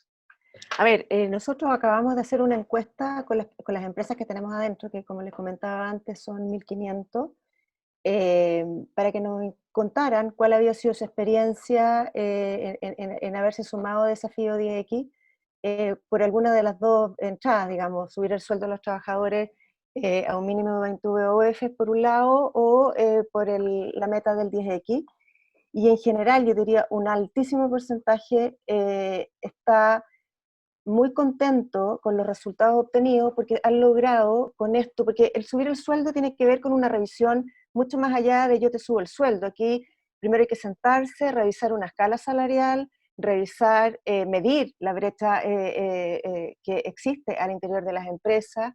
Como les decía, entonces hay una serie de acciones previo a poder subir un sueldo, que muchas veces tiene que ver con un compromiso adicional de capacitación para que esa persona pueda acceder a un salario mejor. Y en todos los casos, incluyendo la situación de la pandemia, que fue cuando realizamos esta encuesta, lo que nos manifestaron la mayoría de los empresarios es que por el hecho de haber participado en este desafío, los trabajadores están mucho más comprometidos, han mostrado mucha más motivación, han tenido mucho menor ausentismo, mucha menor rotación, y en general el compromiso ha sido bastante notable, a pesar de las dificultades, porque efectivamente que hay empresas que han tenido dificultades, hay empresas que han tenido que congelar sueldo, hay empresas que están esperando a ver qué pasa, y también hay empresas que les ha ido bien en este periodo, por suerte, aquí hay de todo, pero yo diría que el común denominador es una gran satisfacción de los trabajadores por el hecho de haber conversado este tema, por el hecho que la gerencia haya puesto este tema sobre la mesa, que lo haya hecho parte de su cultura organizacional. Las personas pasan a sentirse más valoradas, más oídas. Hay ahí un tema menos invisible.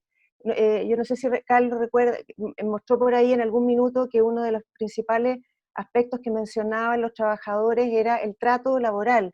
Y acá, cuando tú te sientas a conversar y puedes diseñar y ver y poder entender que esa persona que trabaja muchas veces no solamente no productiva porque no tuvo acceso a una buena educación, que eso es un tema que es una variable importante, pero muchas veces la productividad está relacionada con las horas de traslado de un lugar a otro, está relacionado con el estrés remuneracional, que no le va a alcanzar el sueldo para llegar a fin de mes, está relacionado con que la noche no duerme bien porque está endeudado. O sea, aquí hay muchas variables que el hecho de poder sentarse a conversar, de medir lo que está pasando dentro de las empresas, ya genera como una descomprensión, como abrirle la válvula, la olla a presión adentro de la empresa. Y en la mayoría de los casos, obviamente que siempre hay casos que te han dicho, mira, en realidad para mí no ha sido nada, o tuve problemas porque le subí el sueldo a los más bajos y me reclamaron los que estaban un poquito más arriba, pero son casos bastante aislados de una encuesta que se le hizo a 600 empresas. ¿Ah? Bien, perfecto. Eso te podría contar. Súper, muchas gracias, Paulina. Ahora tenemos una pregunta para Carlos Portales y la va a hacer el propio Fernando Videla. Ahí te abrí el micrófono, Fernando. Gracias. Hola, Carlos. Hola. Le agradezco la invitación y además que muy interesante tu exposición. Creo que está muy en la línea de lo que hay que hoy día preguntarse como empresario. Yo particularmente soy empresario desde hace varios años. Tengo una empresa mediana, tal vez para el estándar chileno con algún grado de mediano grande, digamos, con casi 400 personas. Y yo tengo una autocrítica a los empresarios que yo creo que debiéramos hacer. Y no sé si es una pregunta, pero es que me llama también la atención. En tu exposición tú pones medidas que me parecen muy buenas. Está el 10X, una serie de beneficios. Pero creo que pecamos también un poco, incluso en las medidas, de esta asistenciabilidad que en algún momento tú dijiste. De hecho, el lograr pobreza cero y cosas son medidas que vamos a hacer y que son muy buenas, repito, pero que no van en la línea de lo que tú mismo dijiste, digamos, en un camino común. Lo que dice, por ejemplo, José Luis del Río, que comparto plenamente. Yo también tengo en mi empresa ejecutivos, más que Stock Option, que le dimos la posibilidad de entrar como participante de la sociedad. Y hoy día lo que está en boga es el cuestionamiento que hay hacia la empresa, como tú dijiste, solamente un 6%.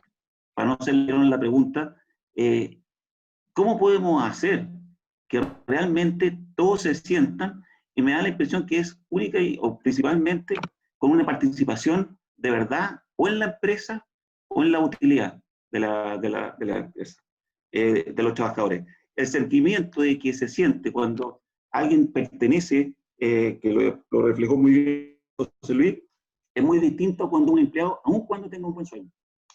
Todos lo podemos ver, cuando un ejecutivo incluso de buen nivel tiene un sueldo fijo o una pequeña participación, no es el mismo impulso, no es la preocupación sábado, domingo y noche que tenemos los empresarios cuando estamos preocupados porque la empresa esté bien o esté mal, siempre vamos a estar 24/7, como se dice. Claro. Para eso tenemos que lograr que se sientan propietarios. Esto, solo para un ejemplo, lo acabamos de vivir ahora con el tema de la AFP. Fíjate que una de las cosas que logramos con este tema de la AFP, por mucho que sea una medida política incorrecta, más que política, económica incorrecta, creo que logró algo, que la gente se siente dueño, y el concepto de esos fondos. Y los fondos siempre han sido los trabajadores, pero se sienten de verdad. ¿Cómo vamos a lograr eso si los trabajadores de la empresa hoy día tienen un sueldo fijo? Fíjate que la ley establece algo en este país que es bien sui generis, y que los trabajadores tienen la posibilidad, o uno cuando hace un contrato de trabajo, tenemos la posibilidad de darle las famosas gratificaciones. Las gratificaciones tienen dos alternativas. O le damos un porcentaje de la utilidad, que entiendo que el 30%, no soy un experto, 30% de las utilidades, o le damos un valor fijo. Yo no conozco ninguna empresa en Chile que dé ese 30% por ley, sino que se acogen al fijo. ¿Y qué es lo que pasa con el fijo? Se transforma en parte del sueldo. Por lo tanto, el incentivo a los trabajadores es muy distinto.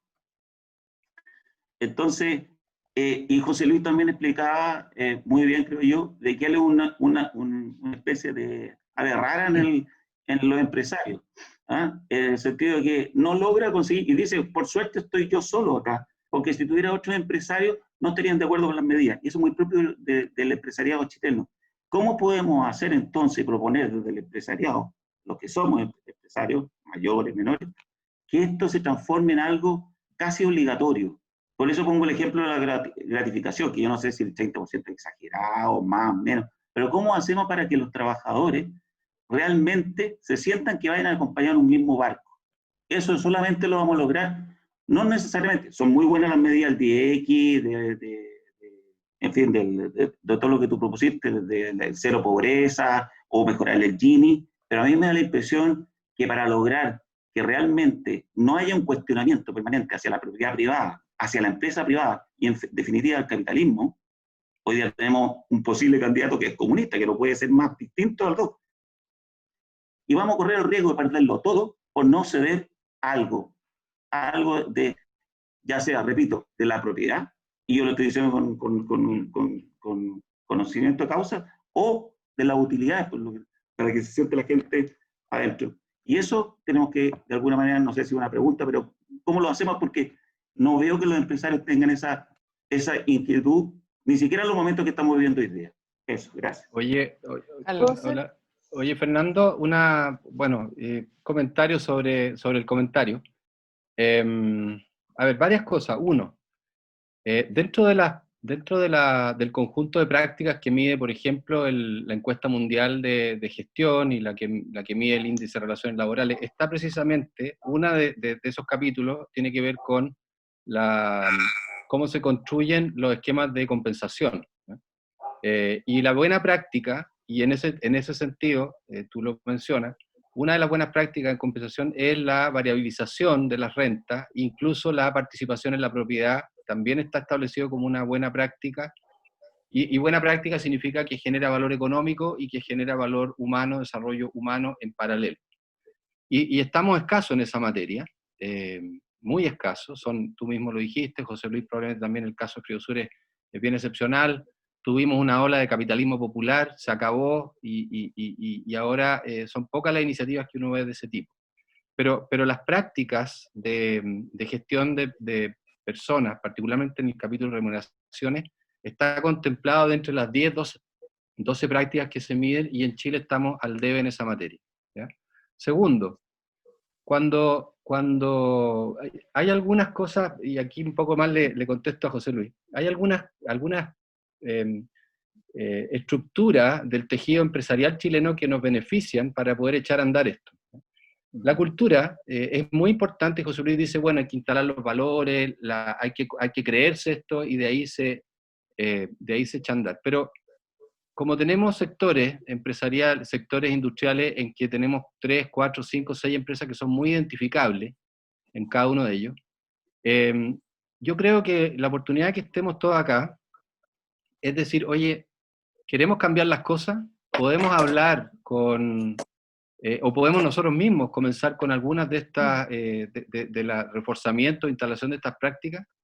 Y probablemente, cuando esas grandes empresas empiecen a hacerlo, seguramente sus pares se van a animar, se va a producir una conversación virtuosa, conversaciones que obviamente se pueden tener entre empresas, hay algunas que no se pueden tener entre empresas, pero esta es una de las que se puede tener. Y creo que eso va a movilizar, ¿eh? O sea, yo creo que basta con el convencimiento de algunos para empezar a mover esto y generar una cierta red de trabajo en esta materia. Y eso falta, como se han hecho en otras iniciativas. La minería, cuando algunas empresas se animaron a poner la seguridad como cuestión muy central, bueno, se convirtió en una práctica sectorial. La construcción ha estado metida en una campaña muy fuerte en esa misma materia. ¿Y por qué ahora no lanzamos una campaña que tenga que ver con valor económico, valor social? Y lo otro que te quiero decir, Fernando, es una cuestión que es súper importante. Cuando uno habla de reducir pobreza, cuando uno habla del 10 por eso mencioné la relación de diálogo con los sindicatos y los trabajadores. Porque no solamente es voy a reducir pobreza y lo hace la empresa, que es una mirada muy tradicional de decir la empresa va a ayudar a los trabajadores. No, no es así. Mira, hay 3 o 4 iniciativas en las que estoy trabajando, por ejemplo, de renegociación de deuda. El tema de renegociación de deuda lo levanta el sindicato, dice, al empleador le dice, nuestros trabajadores ya no dan más, están, como lo puse en la estadística, más del 50% destina más del 70% de su ingreso a pagar deuda. Conversa con la empresa, y la empresa dice, bueno, hagamos un trabajo, llamemos a una licitación, ustedes participan, los sindicatos levantaron una encuesta con cada uno de sus socios, porque le tienen mucha confianza a sus dirigentes sindicales, los resultados de la encuesta los procesa el sindicato, yo los apoyamos, el sindicato, es decir, empieza a ser un gestor, empieza a ser un articulador, y no es un sujeto pasivo que llega al asistencialismo y le resuelve el problema. Y si no hay sindicato, hay grupos de trabajadores. Luego, un dirigente sindical me dijo, oiga, si con esto además me está ayudando a organizarme, me está dando herramientas, empiezo a conocer el mundo financiero. El dirigente sindical de una de las empresas mineras me dijo, usted se da cuenta que este proceso lo empezamos en enero y todavía este banco, un banco muy importante de la plaza, todavía no nos da una respuesta, estamos en agosto.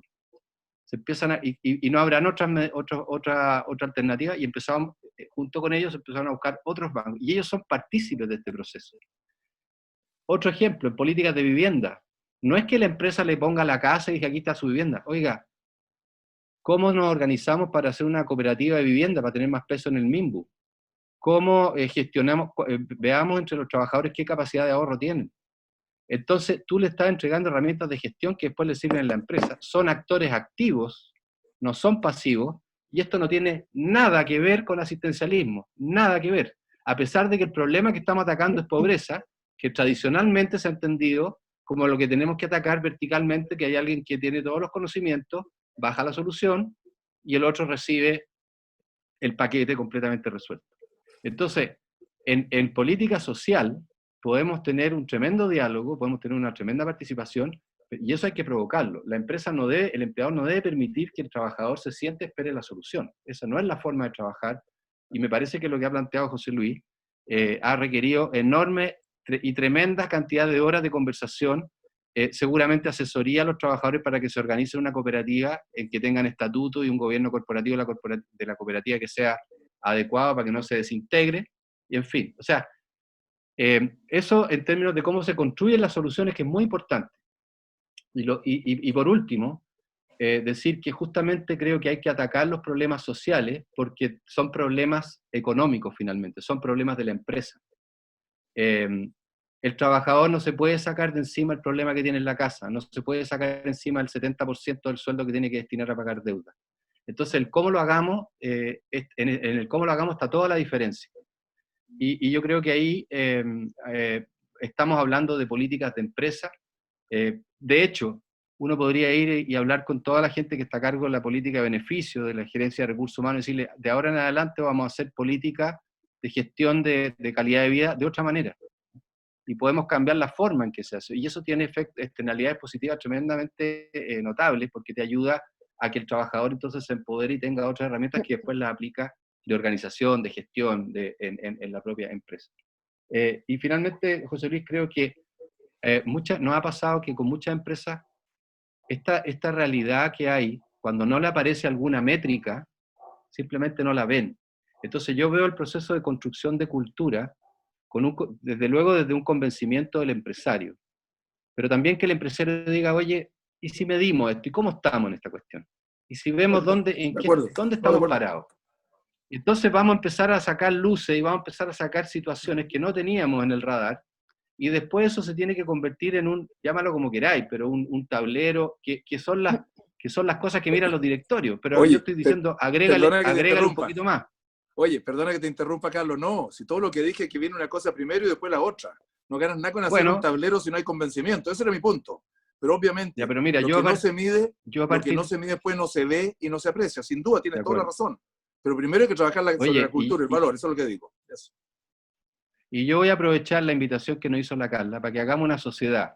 Tú te dedicas a inspirar esto en tus colegas empresarios y yo me dedico a medir con la Paulina y con la Paulina o sea, si no sacamos una y cada uno, para eso existe la especialización en el trabajo. Entonces, yo creo que sí, porque el puro impulso que está bueno, y estoy seguro que vaya a lograr.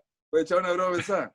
Oye, pero tú cobráis por medir, pues No, momento, no, sí cobramos, pero obviamente, pero no hay excedente, si es por las horas hombres y mujeres que dedican. Está bien, si es una broma tonta, ya. Oye, qué bueno. No, ya, se constituye la sociedad entonces. Yo feliz. Nuestra moderadora. ¿Alguien más aquí está la moderadora. Quiere participar? Carlos, ¿me dejáis decir algo de la confianza que me interesa abordar? Que aquí José Luis dijo que los chilenos somos desconfiados, pero la verdad la desconfianza que hay hoy día en la clase empresarial es una desconfianza que se ha ganado.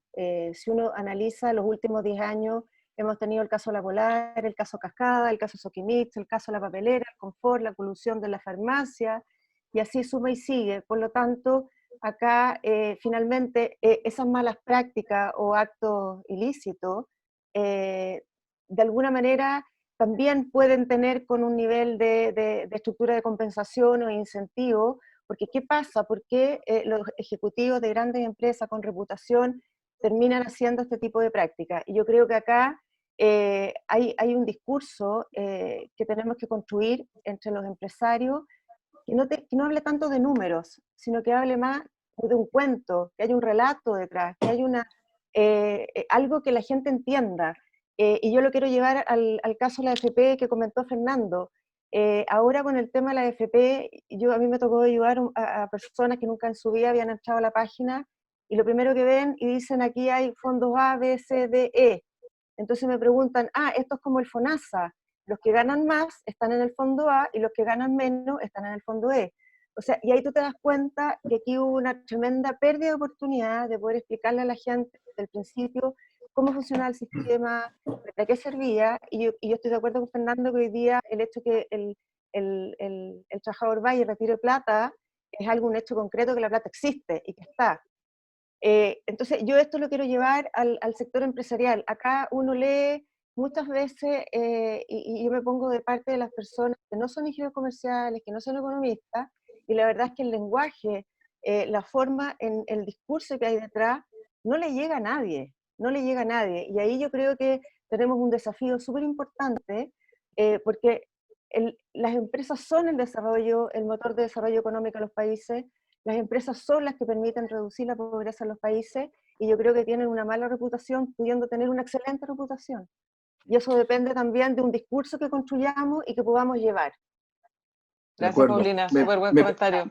¿Me permite agregar un poquito sobre eso? Perdona, sí, claro. que Adelante. me motivó mucho lo Paulina. Perdona. Y después dejemos que alguno de los participantes hable. Pero mira, yo creo que es muy importante lo que estáis diciendo, Paulina. Tremendamente importante. Pero mira, el hecho de que hayan algunos empresarios malos no puede, algunas pequeñas manzanas podridas o ejecutivos podridos, no puede liquidar todo lo que tú bien dices. La única forma de desarrollar y construir un país es mediante empresas. ¿Sí?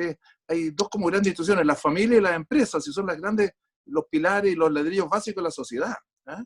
Entonces, lo que yo siento, y de nuevo reconozco que soy poco y he cuestionado mucho a mis amigos empresarios, los empresarios chilenos, entre ser desconfiados y conservadores, han estado siempre a la defensiva, como defendiéndose de los ataques y haciendo muy poco propositivo. El ejemplo de la AFP que tú estás diciendo es clave. Está bien que los gobiernos han fallado en no regular eso bien, pero cualquiera que conozca algo los números, hace años que sabe que las pensiones no alcanzaban, de que la gente no cotizaba, de que había un tremendo vacío y que esto no iba a alcanzar.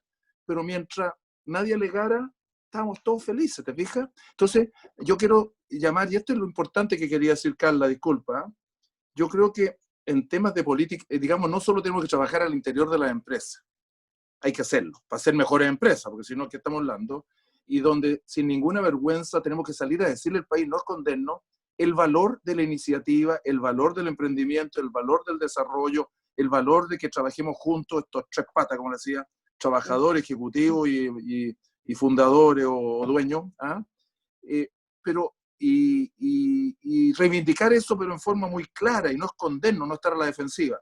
Pero para eso, también creo, y lo he dicho en varios foros, pero no me pescan mucho, bueno, el que lo está haciendo muy bien, yo creo, esto es Bernardo Larraín, todo esto en Sofofa. Mira, tenemos un deber de participar en el foro público, en cómo hacer un mejor país, cómo hacer mejores empresas. Yo lo he dicho en otras presentaciones y lo siento muy de verdad. La política es demasiado importante, y la política nacional con mayúsculas, para dejársela solo a los políticos y a los políticos profesionales. Entonces, yo creo que la empresa, además de este cuidado de la relación con nuestros trabajadores, crear valores, crear en nuestras comunidades el medio ambiente y todas las cosas que están de moda, tenemos un deber de participar más en esta discusión nacional. ¿Me entiendes? Digamos, no reivindicando, diciéndolo, pero también haciendo algunos llamados de atención a cómo se ha deteriorado este diálogo ciudadano y este diálogo público, cómo hacer un mejor país. Creo que parte de los problemas que tenemos de este descontento social es por esto. Los empresarios estuvimos demasiado cómodos mientras la gente no alegara, ¿o no? Entonces, yo creo que hay una responsabilidad grande, eso lo quería decir. Y creo que tenemos el deber de participar más en este tipo de discusiones a nivel más global. Eso. Bueno. Excelente. Vamos a abrir el micrófono a una pregunta para un par de preguntas. Yo sé que es tarde, pero en fin. Para levantar la mano tienen que hacerlo en participantes, apretar participantes y levantar mano. No sé si lo están viendo, porque esa es la única manera que podemos saber quién quiere participar.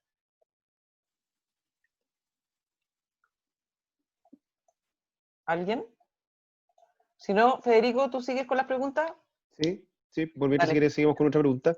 Dale. Una pregunta que teníamos anotada acá que creo que Carlos nos puede ayudar a responderla. Carlos, tú estabas hablando en tu presentación acerca de la necesidad de diálogo, ¿no? De la carencia y la oportunidad de generar diálogo para ir construyendo esta nueva versión de las empresas que tienen un valor más abierto que el valor económico y más equilibrado hacia el valor social. ¿Cuáles son los facilitadores? ¿Desde dónde se invita a las empresas y a los empresarios a generar más diálogo? ¿Desde dónde es el beneficio que podemos ofrecerle a las empresas para que aumenten? ¿Cuáles son los facilitadores de eso? A ver, hay dos, bueno, al menos dos se me ocurren. Uno, bueno, precisamente este tipo de instancias. Yo creo que el mundo empresarial, y particularmente los empresarios, aquí quiero ser súper directo, o sea, hay un conjunto de empresarios y de altos ejecutivos que tienen una gran influencia en las empresas y en las grandes empresas. Por ahí en el chat está claro qué pasa con las medianas, sí, pero está bien, estoy de acuerdo, pero la gran empresa es la locomotora y tiene un conjunto, un ecosistema de pequeñas y medianas empresas que son proveedoras y contratistas. Entonces, el gran empresario, los altos ejecutivos, tienen que pensar esto, tienen que reflexionar y decir, vale, lo que decía José Luis, vale, podemos seguir tratando de defendernos, podemos seguir como tratando, como sentarnos, ¿se acuerdan en el colegio que se sentaban en la última fila como para que el profesor nunca los mirara, decir, ¿no? Y ahí estaba, había gente que tenía esa práctica sistemática, ¿no?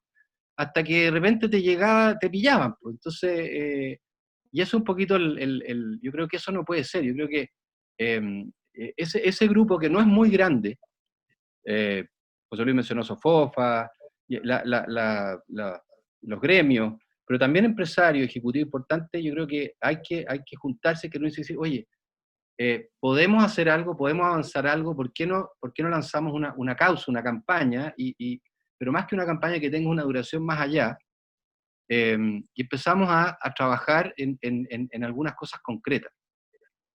Paulina hablaba del relato, sí. La empresa hoy día no tiene un relato coherente, claro y nítido en la sociedad chilena. No lo tiene. Así es. Oye, Por donde queramos buscarlo, no lo tiene. Entonces, por eso yo planteaba al final, decía, ¿cuál puede ser una causa? ¿O por qué no abrazamos 2 o 3 causas que con el conjunto de estos empresarios, altos ejecutivos, que tienen un gran grado de influencia en las compañías, empezamos a mover la pelotita en distintos sectores?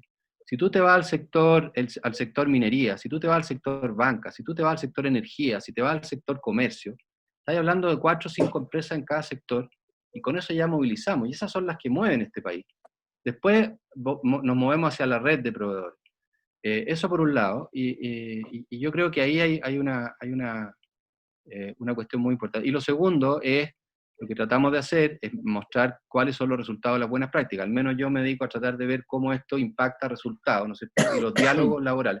Las empresas que están en el cuadrante de co-construcción, de valor compartido entre el empleador, los sindicatos y los trabajadores, tienen mejores resultados, significativamente mayores. Y eso es lo que traté de mostrar en un par de gráficos.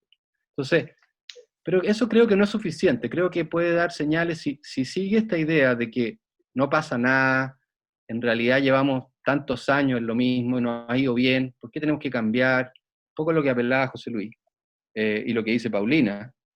No vamos a avanzar. Yo creo que ahí lo otro es definir ese relato con más nitidez. La gran empresa privada se va a hacer cargo de la pobreza que tiene en su interior y la vamos a llevar a 0 el 2030. Ese es un compromiso real que la sociedad puede ver, que la sociedad puede medir, que podemos hacer seguimiento, que es certificable, por decir uno, se puede elegir otro.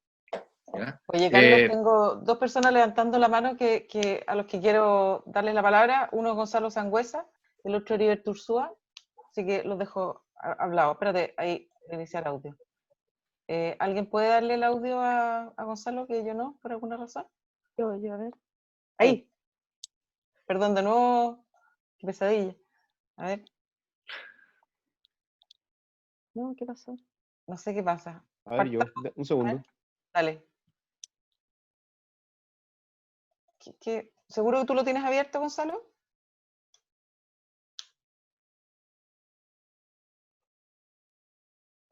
Qué extraño. Ahí. Ahí volviste. Se silencia solo. Ahí sí. Sí, no, mira, bueno, muy interesante las presentaciones. Yo le quisiera preguntar a José Luis, en su experiencia, y a Carlos, digamos, que en su rol más de asesor, la experiencia respecto al mundo laboral, porque aquí pareciera que solamente es decisión de los empresarios, pero a mí me ha tocado ver muy de cerca empresas muy grandes, sobre todo, por ejemplo, en el sector minero, en que hay un esfuerzo grande de repente por cambiar las condiciones de vida de los trabajadores, pero lo voy a graficar, la negociación se resume en el bono fin de conflicto. Y a veces, claro, entonces, a veces por muy bien intencionado que esté la empresa, los ejecutivos, los empresarios, por ejemplo, cuando ellos están muy conscientes de negociar bonos de educación, por ejemplo, la única respuesta que encuentran es cuál es el bono fin de conflicto. Entonces, ¿cuál es la experiencia y el rol que tiene el mundo laboral, el mundo sindical en eso, en que realmente este cambio se pueda construir? ¿O todo es responsabilidad de la empresa, como pareciera que uno escucha acá, digamos? ¿Yo te contesto? Oye, Gonzalo. Sí, José Luis, es para ti. Bueno, dale, José Luis. Oye, Gonzalo, yo creo que de nuevo un tema cultural. El sector minero, hay un tema de la cultura minera. Todos los conflictos sindicales, desde siempre, los sindicatos están acostumbrados a eso y los ejecutivos de las mineras están acostumbrados a eso. Todos los conflictos laborales y todas las negociaciones terminan en cuanto al monto del bono. Entonces, uno cambia, digamos. Ahora, es un trabajo de educación, de convencimiento y de entendimiento. ¿Qué quieres que te diga? Obvio. ¿Ah? Sí, mira, si se ha hecho así siempre, ¿por qué se va a hacer distinto? Además, es bastante más práctico para los ejecutivos y para los trabajadores, ¿o no? Tú te pones de acuerdo con todo el monto del bono y se acabó el problema y volvimos a producir. ¿Te fijas? Yo creo que hay ahí no sé, no conozco tanto el sector minero como seguramente lo conoces tú. Hay un tema cultural de nuevo, ¿qué quieres que te diga? Oye, lo que quiero decir, todo lo que estamos tratando de insistir mucho rato, estas cosas no se hacen de un día para otro, se hacen con mucho diálogo, con mucha conversación, ojalá habiéndolo pasado mal juntos. ¿Ah? Cuando además en las mineras todos los trabajadores saben que la minera es muy rica y hay un tremendo yacimiento, es difícil llegar a esta sensación más de estamos juntos en el mismo bote y estamos en un mar peligroso, que es la suerte que he tenido yo por la empresa que les conté, que me doy cuenta que no es replicable en cualquier parte, eso lo tengo muy claro. ¿Eh? Lo he replicado en alguna otra empresita chica, pero no en todas, eso.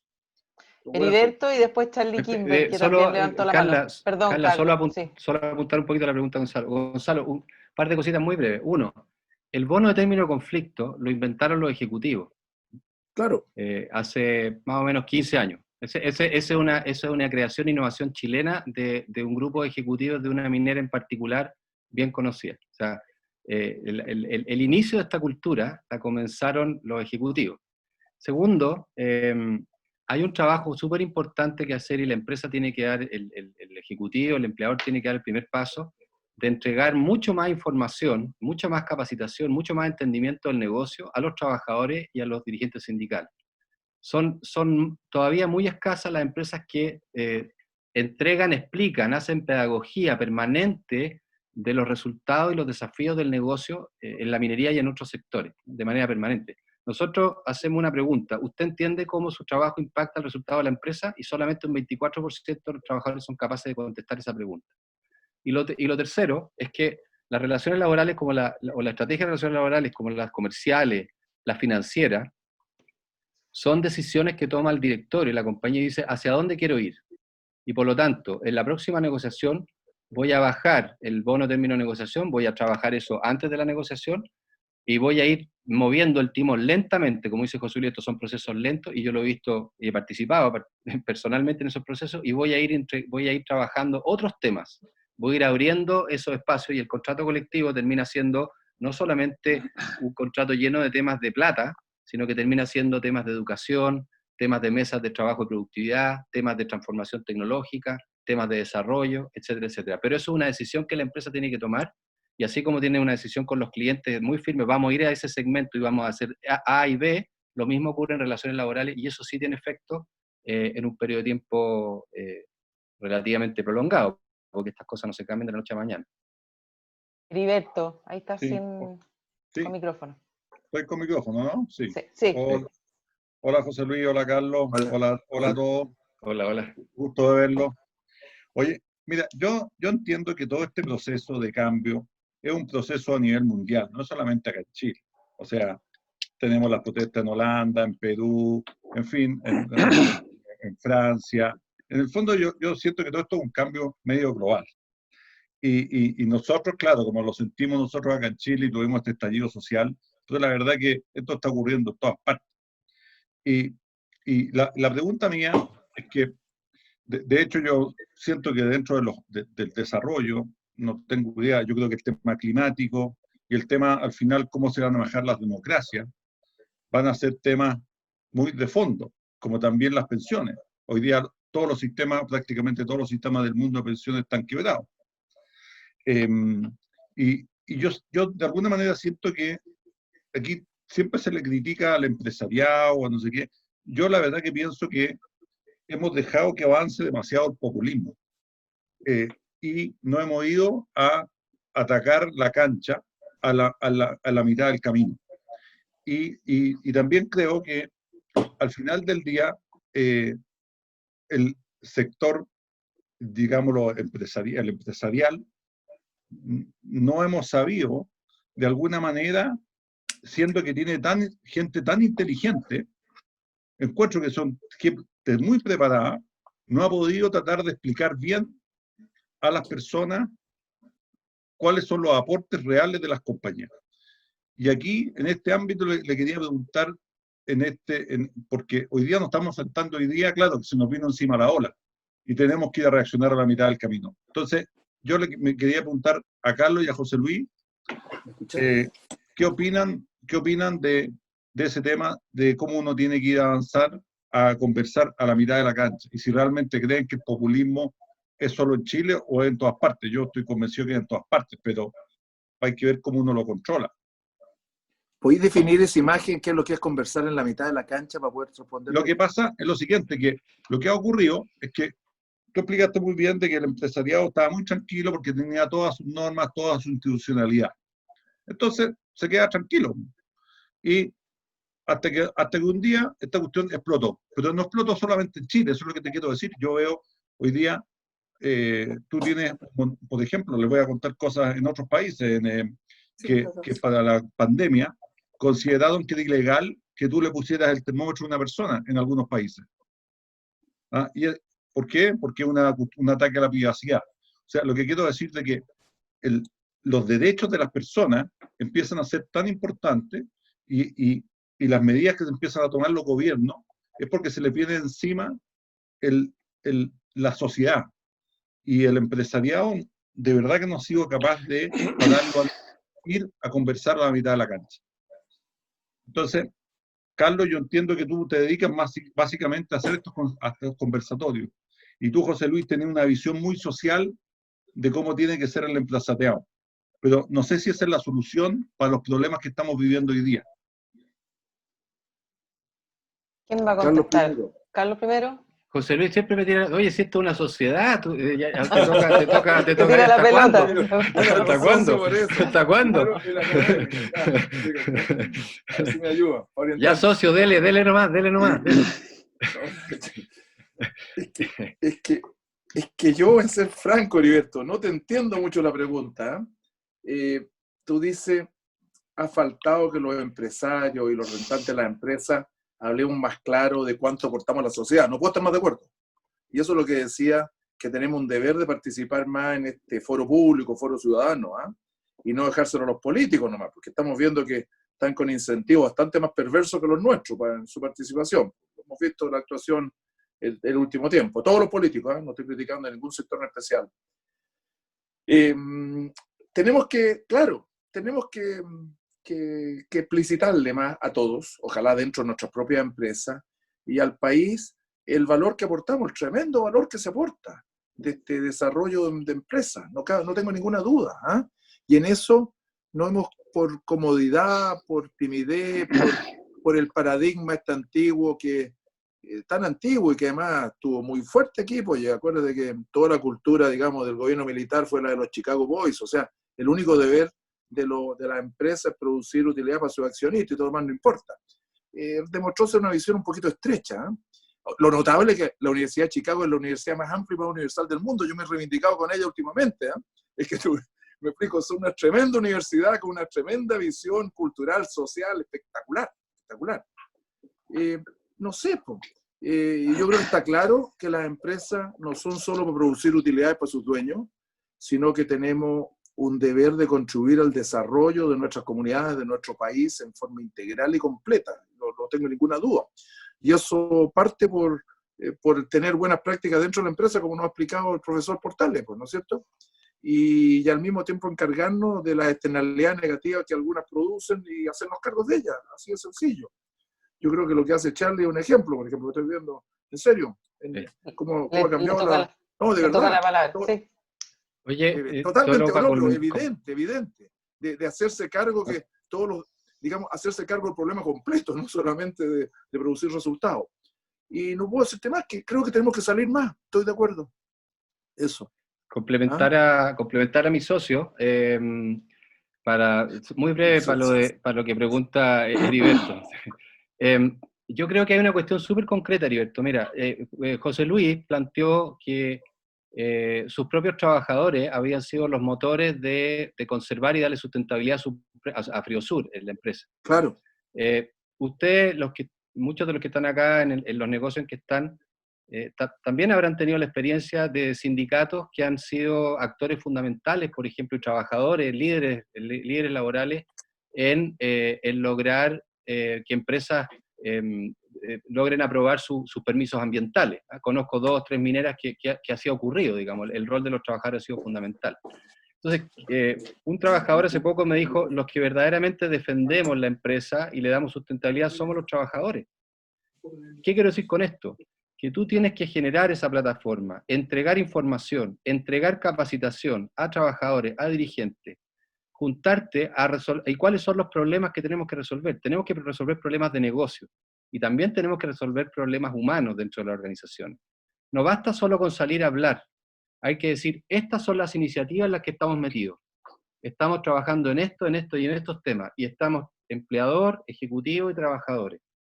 Por eso que vuelvo a decir, la pelea es por la productividad y por mejorar las condiciones de vida, y eso, el relato solo, el decir hablar lo mucho que hace la empresa, ya no sirve. Hay que salir con proyectos y planes concretos, y ojalá que haya una cierta economía de escala en esto, perdón, un cierto ámbito, una cierta masificación, en términos de generar un movimiento en que ya sean varias las empresas que están en esta lógica, y hacerse cargo de los problemas hasta donde se puede llegar. La empresa no se puede hacer cargo de todo, entiendo que hay que participar en el debate público, pero como la mejor muestra de lo que ha pasado es la AFP, el 10%. Si la AFP hubieran hecho educación financiera hace 20 años, no tendríamos el problema que tenemos hoy día.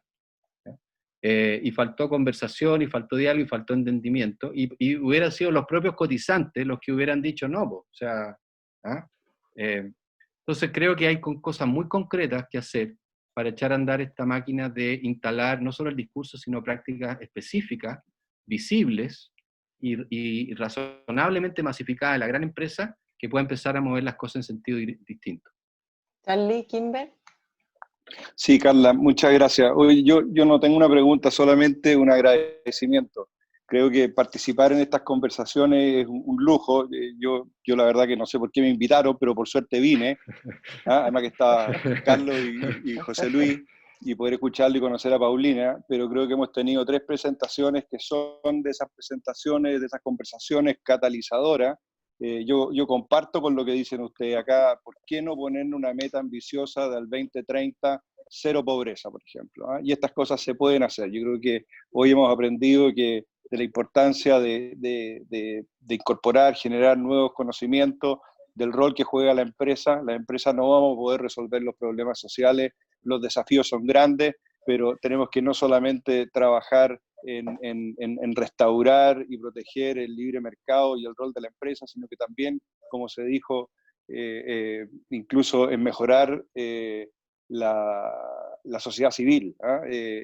Me llamó la atención los datos que presentó Carlos ahí de personas que no participan en una actividad social, que no están acompañados en el diario vivir. Entonces tenemos que ayudar a construir una mejor sociedad civil y tenemos que también reconstruir nuestra democracia. Por lo tanto, son cosas súper potentes las que hay que hacer y yo creo que lo podemos hacer. Las empresas somos capaces de incorporar aprendizaje y tenemos que hacer estas cosas con radicalidad y excelencia. Cuando uno lo hace poniéndose, como decía Carlos, el ejemplo de las empresas que hemos abordado, los temas de seguridad y salud ocupacional. Cuando lo hemos hecho con excelencia y con radicalidad, ir a la raíz del problema, uno lo logra hacer y lo puede hacer en plazo relativamente corto. Y yo creo que estos son desafíos súper importantes. Me encantó la conversación, el grupo, y capaz que hay que mantenerlo vivo. ¿Cómo lo podemos hacer? Excelente. Oye, les agradezco mucho a todos. Sí, les agradezco mucho. No pudiste haber hecho mejor resumen en realidad de lo que yo creo que estamos todos, que llevamos un rato adicional ya aquí. Muchas gracias a los expositores, José Luis, Carlos, Paulina, fue un gusto, y a todos los que participaron. Los vamos a seguir convidando porque realmente yo creo que fue una conversación súper interesante. Gracias, que estén muy bien. Gracias a ti, gracias a todos. Gracias. Gracias. Muchas gracias. Muy bien, gracias. Gusto verlo.